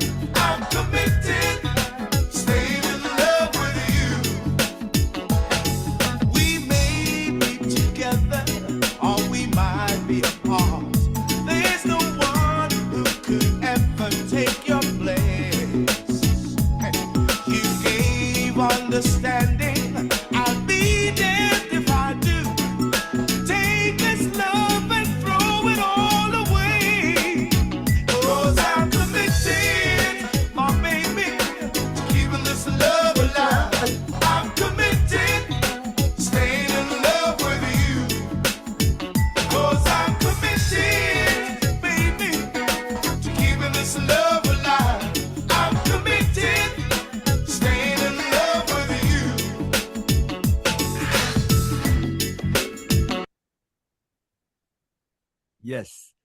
All right. How did Committed come about? Well, we went to IRI FM in Ocherias. We were there recording the song. So we're recording all different things. And then we'd get up in the morning, I would run in the morning like 2-3 miles. And in Ocherias, you hear all the jukebox is playing music. That's why I think that the greatest thing that stop a lot of the things that people enjoy is having the jukebox playing. If you're out in hearing the Jamaican music from the distance, I feel it stop crime. I believe people get to know the music and it come like this one big party. And it helped the people relax because some people can't afford to go club and all that. But when it play, you sit down in the yard, you dance, you enjoy. So, and all communities, they sit down, have a drink, and play dominoes. Is what keep the whole community engaged and feel happy, feel good. Anyway, so I'm running in Australia, and I'm hearing, I just wanna be close to you. Hear all the things that Maxi Priest song and Sly, and I'm saying, so I'm running now. I say to myself, yeah, that's great, but when you get close to you, is that enough? What happens after that? I'm close to you. What am I doing? And I said, boy, but you want to be committed. And so I started saying, I've got my life. I started thinking about my wife. What should I want to hear? I've got my life invested in you right now. Can't say, and I said, I'm committed. Keep it. And I start singing, and the verses start coming. So I'm running. I start singing, and I run all the way back to studio because there's a guy called Stephen Stewart. He made him write songs together, and he was the engineer on this project in Ocherias. So I go back to Grove Studio, which is studio recording. So I'm running back to it, and Steve there, and I said, get the piano quick. And we start to work out. So I got the first verse, the second verse to start. And then later on that morning, Bonnie and Kat come in and love it. And I start working on it. And I got a writer's block. I couldn't get the third verse. Could never get the third verse. And so we went, by the time we go to New York to record it, Ibu just sat down and said, here the third verse here. Boom. And it was completed. So it was me, him, and him. But the song originated. That's how I got to write that song. It started with that emotion. So that's how Committed came in. Committed to keeping this love alive. You know, all my assets I'll give up for you because money didn't matter. If I'm committed, is with you. It's a deep relationship that you're committed to the good and bad of what it is. You know, I've got my life invested. We're invested in each other. You're there as family. We're invested. So with that, that's a money. It's a lifetime investment.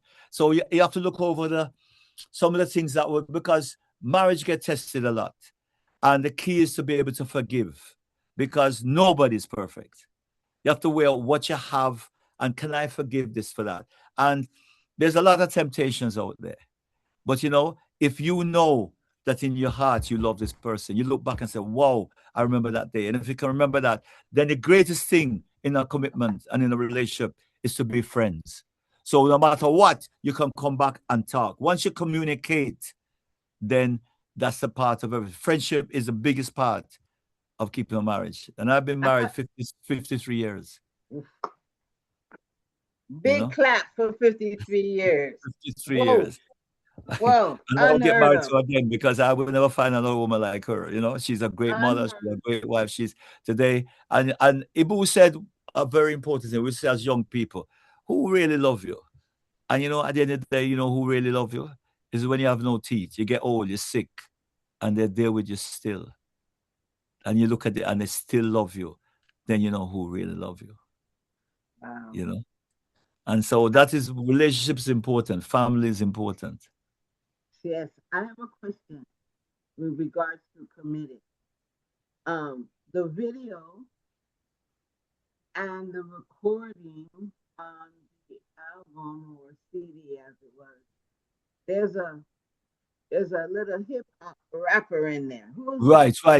Yeah, he's from England. He did that, and we took part of it, and it's on some of the records. He was from England. It was a thing I did it. Yeah, that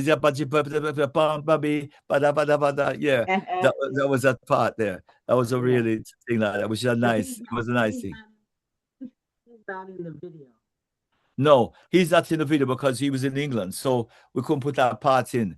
And that was done at Maxfield Avenue. That's the first one.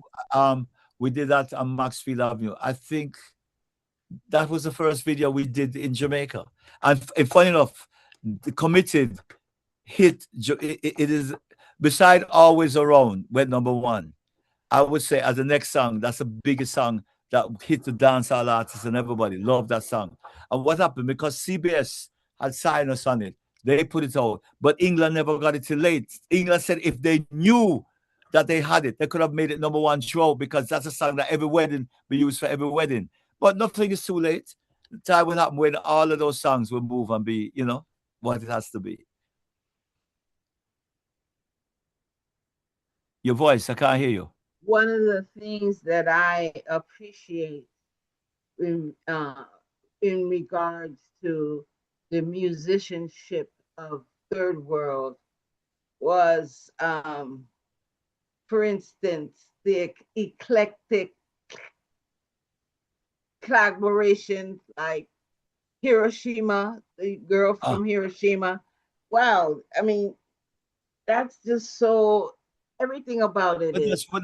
That's why I tell you what happened is that when we went to Japan and we came back from Japan, 96 was great. I mean, Try Your Love and everything, we played to thousands of people there. And they took us to very special, the head of CBS took us to his family's house. So we had Japanese food in a whole different feel, a different way. And they were so proud of us. And when we did interviews, when we went there, I wouldn't lie to you, they invited us. I've never done this before. They invited us in 2 groups. The wives went with us. They had cars, different chauffeurs, took them out shopping all over the place. We had to sit down 2 at a time. And I wouldn't lie, 3 days straight. So that means you have 3 of us, 3 groups of us having interviews right through 3 days, full, completely. Never that happened yet. It was so big in thing like that. And when we came back from Japan, we went to Dynamic Sound Studio, and he would turn off the lights. I said, all right, gentlemen, go back and imagine where we was. And then he started the cards. Boom, 1 lick. I met a girl from Hiroshima. When you listen, you can hear Japan. You hear the cards. Yes. That's what I said.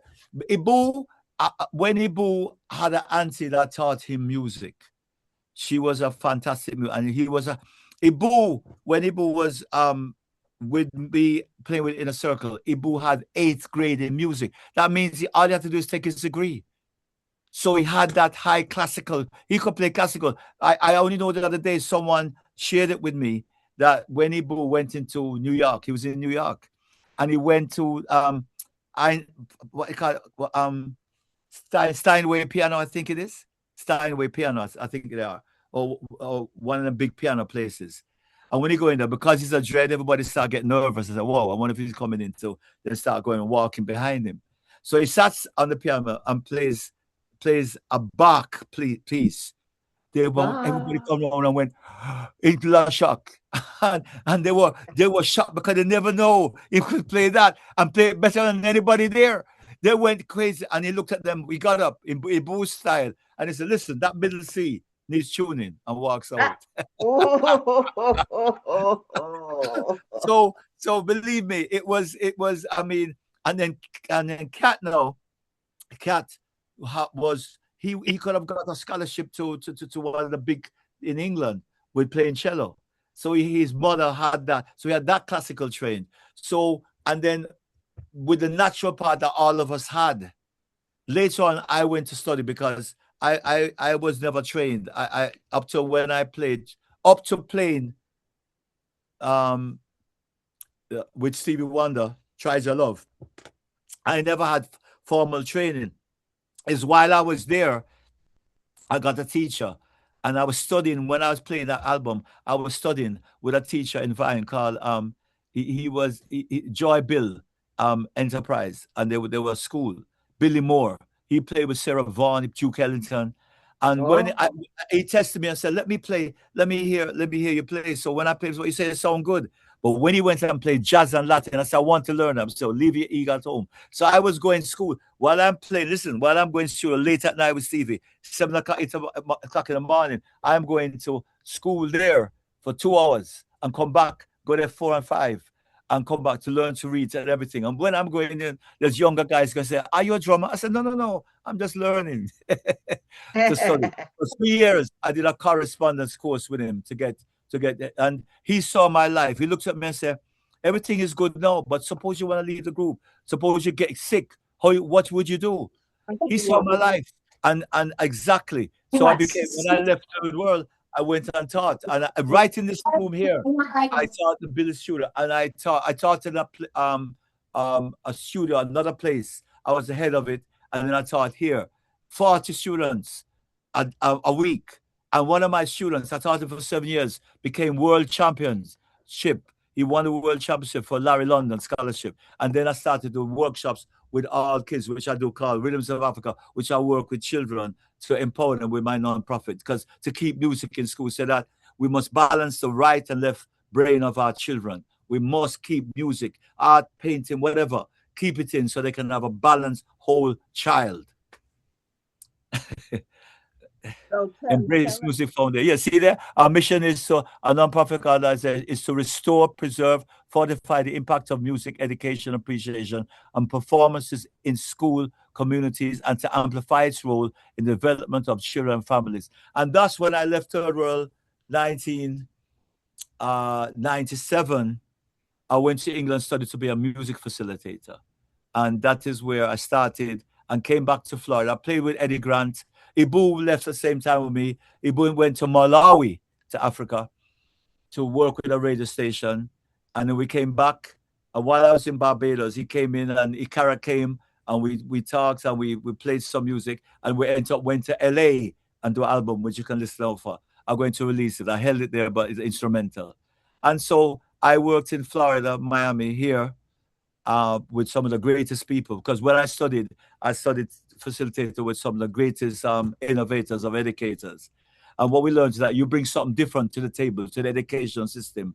And so here I found my own company, for my own nonprofit, and I'm with Broad School Board. I go in, I can work with 2,000 kids. I'll come in and do a workshop in the morning and show different drums and hold them.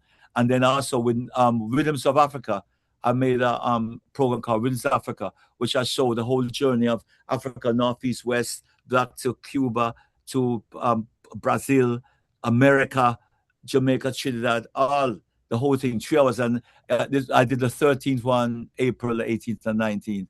And people say it's a great, I mean, it's here. And we're about to go, I can tell you this now, Cayman sent their government to come on Friday to meet with me, and Saturday to see the show in April. And I can safely say that now we are, I'll be going there to teach their kids. I'll be going to summer camp, and then for 3 weeks to bring the whole of these 40 people will be going over to Cayman on February to play for, and we're bringing in Master Griffiths, we're bringing in Demola on violin, and Junior Marley, along with, I think, strings, band, everything. So as a reggae ambassador, how I look at it, we take it serious. We carry the journey of ambassadorship. It's not taken lightly. To be a reggae ambassador, you have to be just more. You have to be doing things in the sense of community. With Africa, when we played around South Africa. We brought in, when they asked us to play South Africa, I have the story, I'm going to put it out.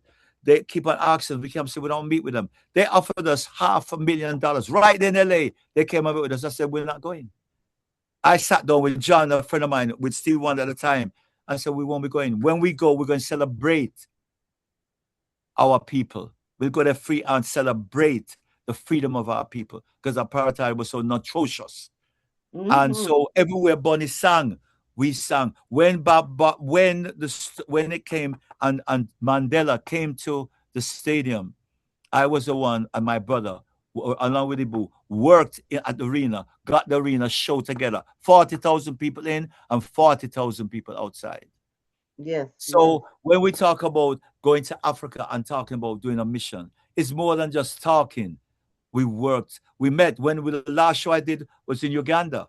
And we met with the Pan-African there, all the people, the Marcus Garvey, all of them, and worked. We went by the Nile River and we talked to a lady. And the lady looked at us and said, she was connected to the Kings. And they looked at us and said to us that wherever we go, she said that at one stage, a mother must want his children. Remember what I tell you, what she said. She's an African. She says, at one stage, a mother must want his children. And what I got from that a mother will always want to see our children. One day, that journey has to be made. And I took an oath with that I will keep that. And Rhythms of Africa is my promise to keep that open, that we're children. So when we talk about the drums, we talk about Africa. But Africa, to me, all the rhythm, every music that is played was influenced by Africa. So That's doing that right. show, we bring the whole of that. And that's what, so drums, when it play, the spiritual part of it, the talk drum is the one that mimic the voice. It comes from Nigeria. And so it's there, and when it plays, it mimics the voice. So it sends messages. You in Nigeria have so much different languages, but if I want to get 7 miles, I can strategically put it at 7 miles. They know I'm sending a message. Nobody else know what we're saying. Must code. So I tell the people, what is this? When I play it, I said, mimicking the voice. I said, this is your modern cell phone 50, 60 years ago. They said, what? And when they understand, oh, that's where it go. So they realize where the music come from. Latin, all of the music there. Everyone was classic. All was influenced from our ancestors, Africa. And we have brought all this music here. So that's what we come to celebrate.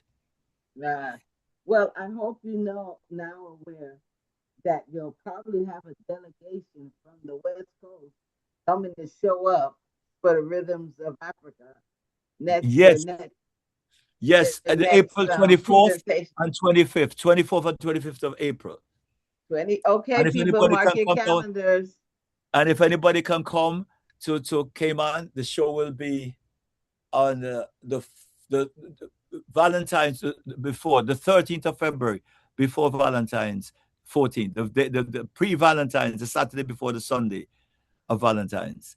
And so far, I can say, even though it's going through, I know it's going to go through, is that Demola, please look up Demola. He's a violinist. He's a Nigerian. He played Rhythms of Africa last year. You have never heard. When he goes up in the audience, it's like electricity. Michael Jackson. You have never heard anybody play.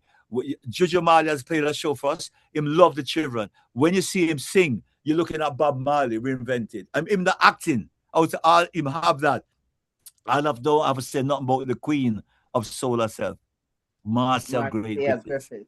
And she would, so the show going to be fun. What we're going to do, and train the kids on, the front of the show is magical alone. I tell you, it's going to be a beautiful combination. So we look towards that. So, I wanted to tour. This was my 13th one that we did. And I wanted, and God looked like he's going to give me a chance to be able to tour it as an ambassador. And I can only ask Willie Stewart and Friends people, if anything, you can go to Willie Stewart and Friends, Willie Stewart spelled out and friends.net or .com. I'm on that. My YouTube is William, please go like it, William J. L. Stewart. You can see all the things I talk about on William J. Stewart and William Stewart and Friends.net. My IG is William Stewart and Friends. You can go there. You can on Facebook, I'm on that.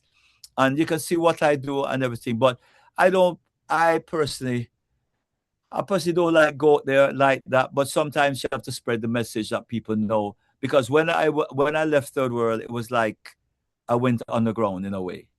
Maybe God wanted me to find myself to build up. I had to reinvent myself to move through, but I give God thanks that I kept the best way. And the amount of children that I have talked to and played music with, I would never have done it. And what Ibu did for School of Music, no other musician has ever done. He went there and John Ria, he helped with performing his brain. Jaria, which is the biggest organization for Reggae Month, and with Edna Manley. I mean, he got the bands together. Some of the greatest musicians went under him.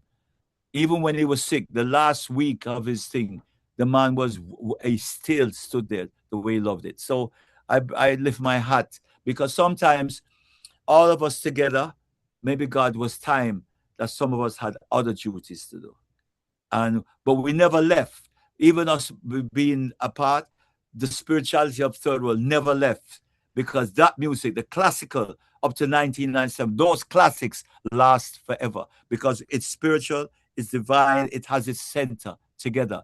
Cannot be replaced, because it is special. That sound, when you hear it, you know it, because it's it's a fingerprint to the world. That is it. So, how I look at it is that Third World Legacy will carry on. The musicians that's playing it, they will carry on. But the point about it is that the Third World 6-man them was very, very special. And those albums are sacred. You know, the synergy could only be done by each member, what they contribute to make that sound. You know, so I give thanks to Ibu, to Carrot, to Bonnie, to Kat, to Richie. I give thanks to brothers them that I had a chance to be with some musicians that were out of this world, that really gave me a time that in my life that I can never ever forget. No matter what our difference, it don't matter. That they each man did their job, and I take my hat to them and their families because it was a sacrifice. And believe me, they made a difference. The music made a difference, and I think it touched the hearts of the people who hear. Because when you hear Bonnie sing, you hear the singing. I'll tell you another story. We went to, I am not a singer. I write songs, but maybe he's definitely not a singer. So Stevie Wonder decided that when we was there that he would send us to take voice training. A guy called Seth Riggs. No, Seth Riggs teach Michael Jackson, teach all of the actors, everybody. You $300 an hour it costs to go there. So you know that you're not even. So we went, he gave us all different things. You see, when he heard Bonnie's voice, him said, if you decide to be serious with what you have, he has virtuoso side. He can go anything. He has perfect pitch. And he said that people will see God through your voice, the man tell him.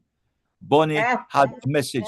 Bonnie had a message that he had a preacher voice that when him sing, it resonates. And I think even though he got frustrated in that, his singing could compare with any world singer. Any world singer. The harmonies of the could compare with any harmonies. The uniqueness of the live show could compare with any, because we were playing Santana Lovers. By the way, if you go to Willie Stewart and friends.net, you'll see it. Or look at my Facebook. You'll see it's only a year ago I found out that we used to open up for Santana. He brought us on, and then we'll come and play with him on his show, Exodus, Movement of Jah People. And so there's a New York tape was with us with it, and you see Kat take a solo, and Santana and Lenny Kravitz take a solo, and me, I had to take one, and he boo. And he called us by name, so we're the Sky People, the real deal. That is history, because you talk about it, but you don't see it. Stevie Wonder, you can hear it on YouTube. You can see these great things that we did. It's coming like I lived two lives. You know, it's unbelievable. So I give thanks for all our fans. Thank you so much. Thank you for having me on this program. Thank you for being able to hear me. You know, I hope that I'll be able to put some light on some things, and also I learn from you. Thank you for having me. I really appreciate it. And I wish everybody love. I wish everybody on this program and their families, please forgive. Don't go to bed upset with anybody. Try and talk it out and be friends, because time is moving. After COVID, people look like they're moving on steroids. All I can say to that is that maybe if the time when people are sick, they get a vision and God showed them, listen, this is what got in the future, or this is where you're going. And then look to go to the promised land. That's all I can say, as Dennis Brown said. But let us spend our time. And please, I'm an older person. Let us have more patience with our younger people, because even if you talk to one, you get to them. Even if it's one, you can make a difference in their life. Let's keep up. Don't give up on your grandchildren, because sometimes I know it's hard. Roll them on the phone, them laugh, and it's like it's distance. But you know, spiritual, there's no difference, because spirit talks to spirit. Let us be positive. Let us change. Let us look at the weather and say, God, thank you. Let us deal with more nature. Let us have more positive things to say. Let us go out with our old people, look for them, talk to them. Let us bring back community the way it should be. Let us enjoy music and play records, whatever it is. Play the records and think that our children can hear it and hear the real thing of music. We have some great musicians coming out now, but sometimes they need a direction, because it's not easy to deal with it. But as you have to know your roots to know where you're going. If you don't know where you come from, you can't know where you go. So it's important. So I thank you. Anybody have anything else to say? Say it now, or forever hold thy peace. Okay, well, Mr. Stewart. Let's go around the panel. We go to Marjel, Minister of Information.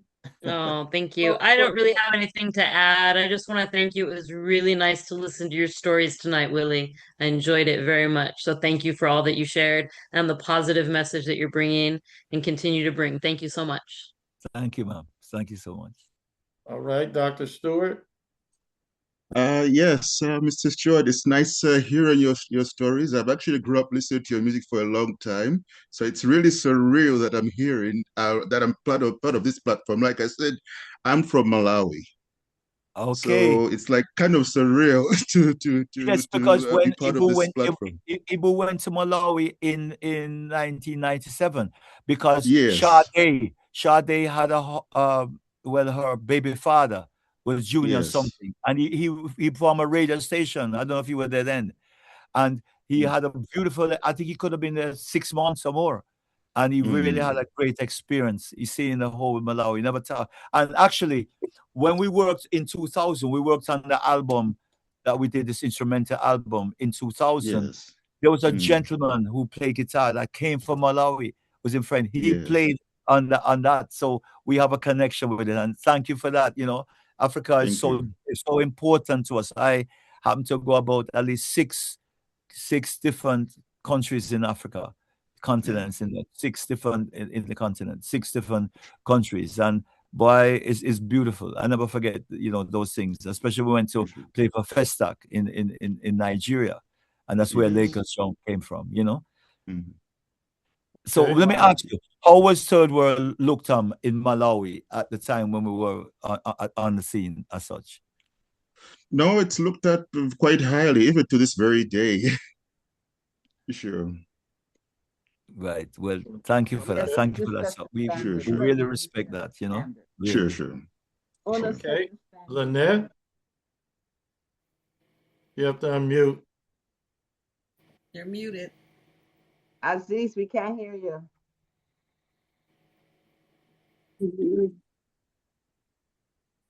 Aziz, we can't hear you. She probably not able to unmute. She I don't know. okay. Elise, Yes, I just want to say peace and blessings to everyone. And I want to thank Willie for your time and sharing all of these wonderful stories. It's been great reconnecting with you again after all this time. I just want to let you know how much I have enjoyed Third World and the how much the music has influenced me throughout my life and will always do so to bring me inspiration, joy, and spirituality. Just as you said, in a very, very deep and loving way. And thank you so much for sharing your time this evening. God bless you. Thank you for listening to me, Mom. I wish you and all the blessings. I wish you and your family. And thank you for supporting Third World, because yourself and everybody is what kept us alive and still keep us alive by playing the music. And we give thanks that you gave us some young guys who had a dream to be able to realize that dream and to get world recognition for that. I mean, they're not all here to tell you thank you, but on behalf of them, I thank you all so much for that. right. Thank you. Okay, Jenje. Rastafari, what a joy. I feel like I just drank tons of water in the middle of the desert. I feel replenished. I feel quenched. My thirst has been full. Really, this has Yes. been so wonderful. And knowing you so long, Third World as a whole, I never know that he was your brother. It's news to me today, you know. No, that's who? That you're who your brother is. There- Who my brother was?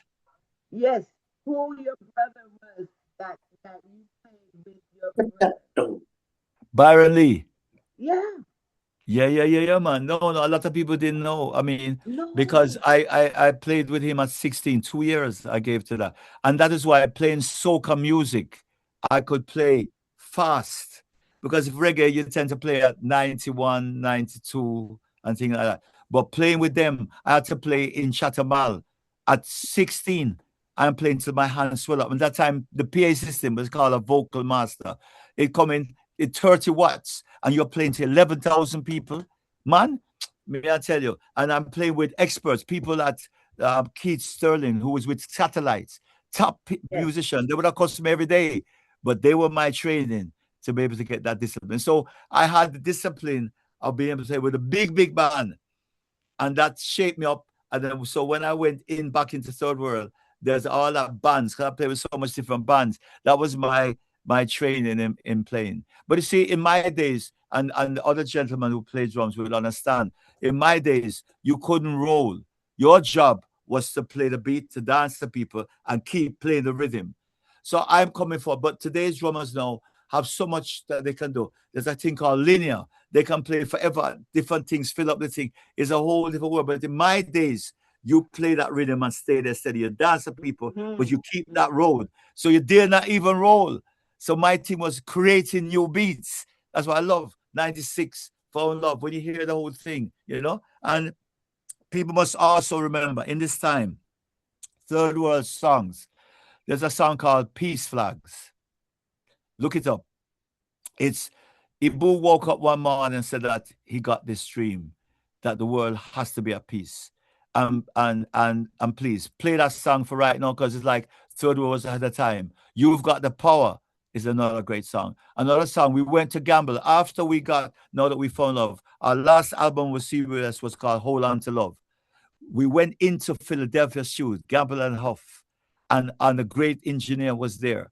Hold On to Love. Remember that song? You can get it on the internet. Hold On to Love. Was written, half the album was written by Gamble and Huff, and we wrote the other half. But you'll find Peace Flags on it and Hold On to Love. Very deep songs for emotion of anything you're going through. Very important. A lot of people. There's another song we have. It's All the Way Strong. It's the gospel. We use a gospel group in North America there. Once there's love all over the world, no one can take it away. That's us, because we can play so much styles. There's another song that I played for a cat called, it's on Live It Up album, I think. The last album we did in Jamaica. It was, I think it's Live It Up. It's called Umbago. Is it called Umbago? Umbago. And you have cat playing that cello thing on it. Wicked. That the things. But you have so much. So Hug It Up is another one we played. I think it might be Rock the World album. But there's some songs that you would not be familiar, but they're deep songs. One of the first songs I came up with the idea of a song called Jaja Children Them Are Moving Up. That was my start, and then everybody came in and wrote on that. That was one. There's another song they call Love Will Always Be There. That's another song. So I always go back in history. There's a song called Nice Up Yourself in the Rhythm of Life. Yeah. That's 96 Degrees in the beginning. Don't forget that one.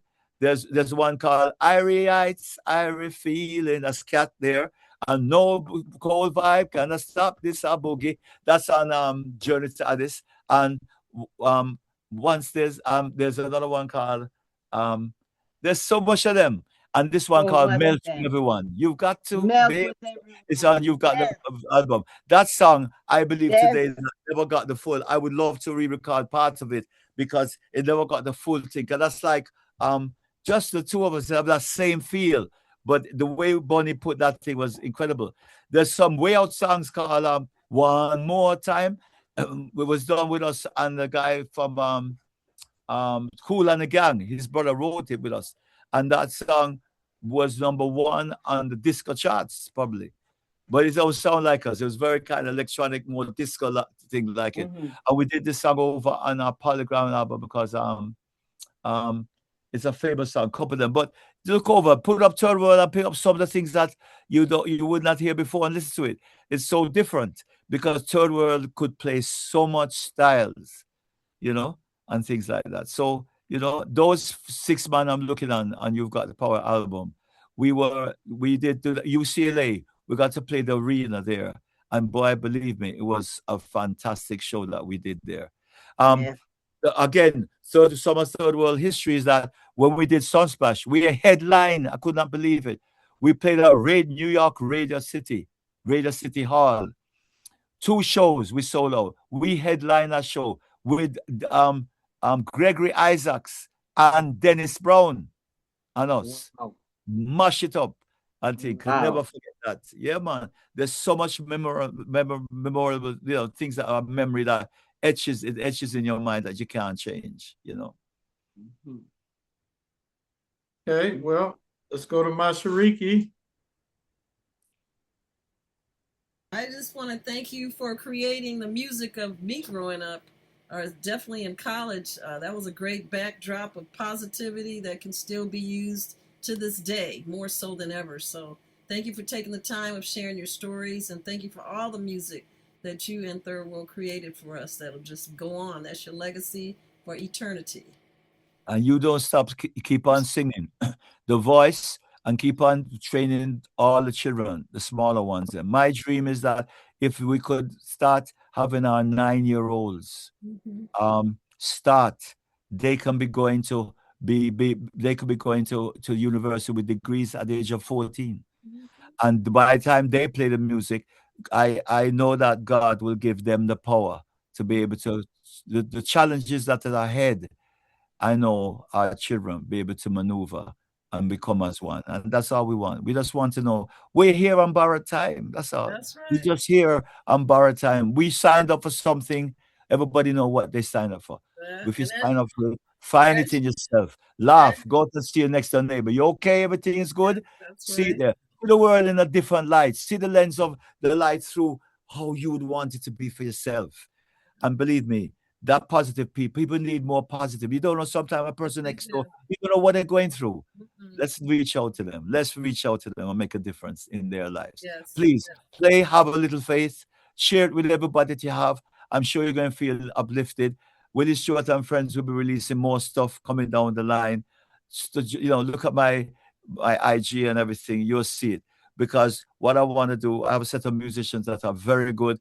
The people, Willie Stewart and friends, I have a lot of things that I want to do. Whatever God give me, whatever life left that I want to put out, just to say that, to give back. That's the most important. I'm proud of the children that we work to. We're working with some kids that have, the last set of kids has been the best in the 13 shows. They rate them as the best. We have 2 little young guys there. When they play, man, they were so good that when I'm playing with them, I forgot my part. They got maybe play my part automatically. And when I say that, I said, God, thank you. The energy. Music is about energy. And when they play that energy, you talk about the show for the next month. It's like you can't stop it. And that is what our musicians have to start. Come back to creation. Come back to simplicity. Come back to humbleness. And let's give the people what they need. Thank you. Right. Thank you. Many blessings, brother. Appreciate you ultimately. Thank you. Thank you for this. Thank you so much.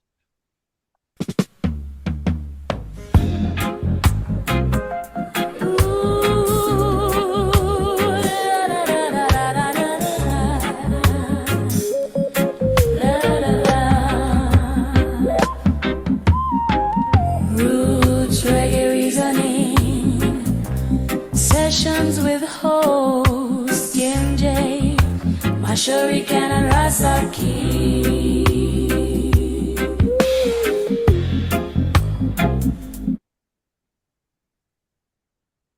Thank you, everyone, for attending this evening. And we're very pleased that Brother Willie spent this evening with us and sharing his great legacy, and it continues. So until we do this again, Roots Reggae Reasoning Sessions, everybody continue to have a great day. Thank you. 2.5 hours. Yeah, that was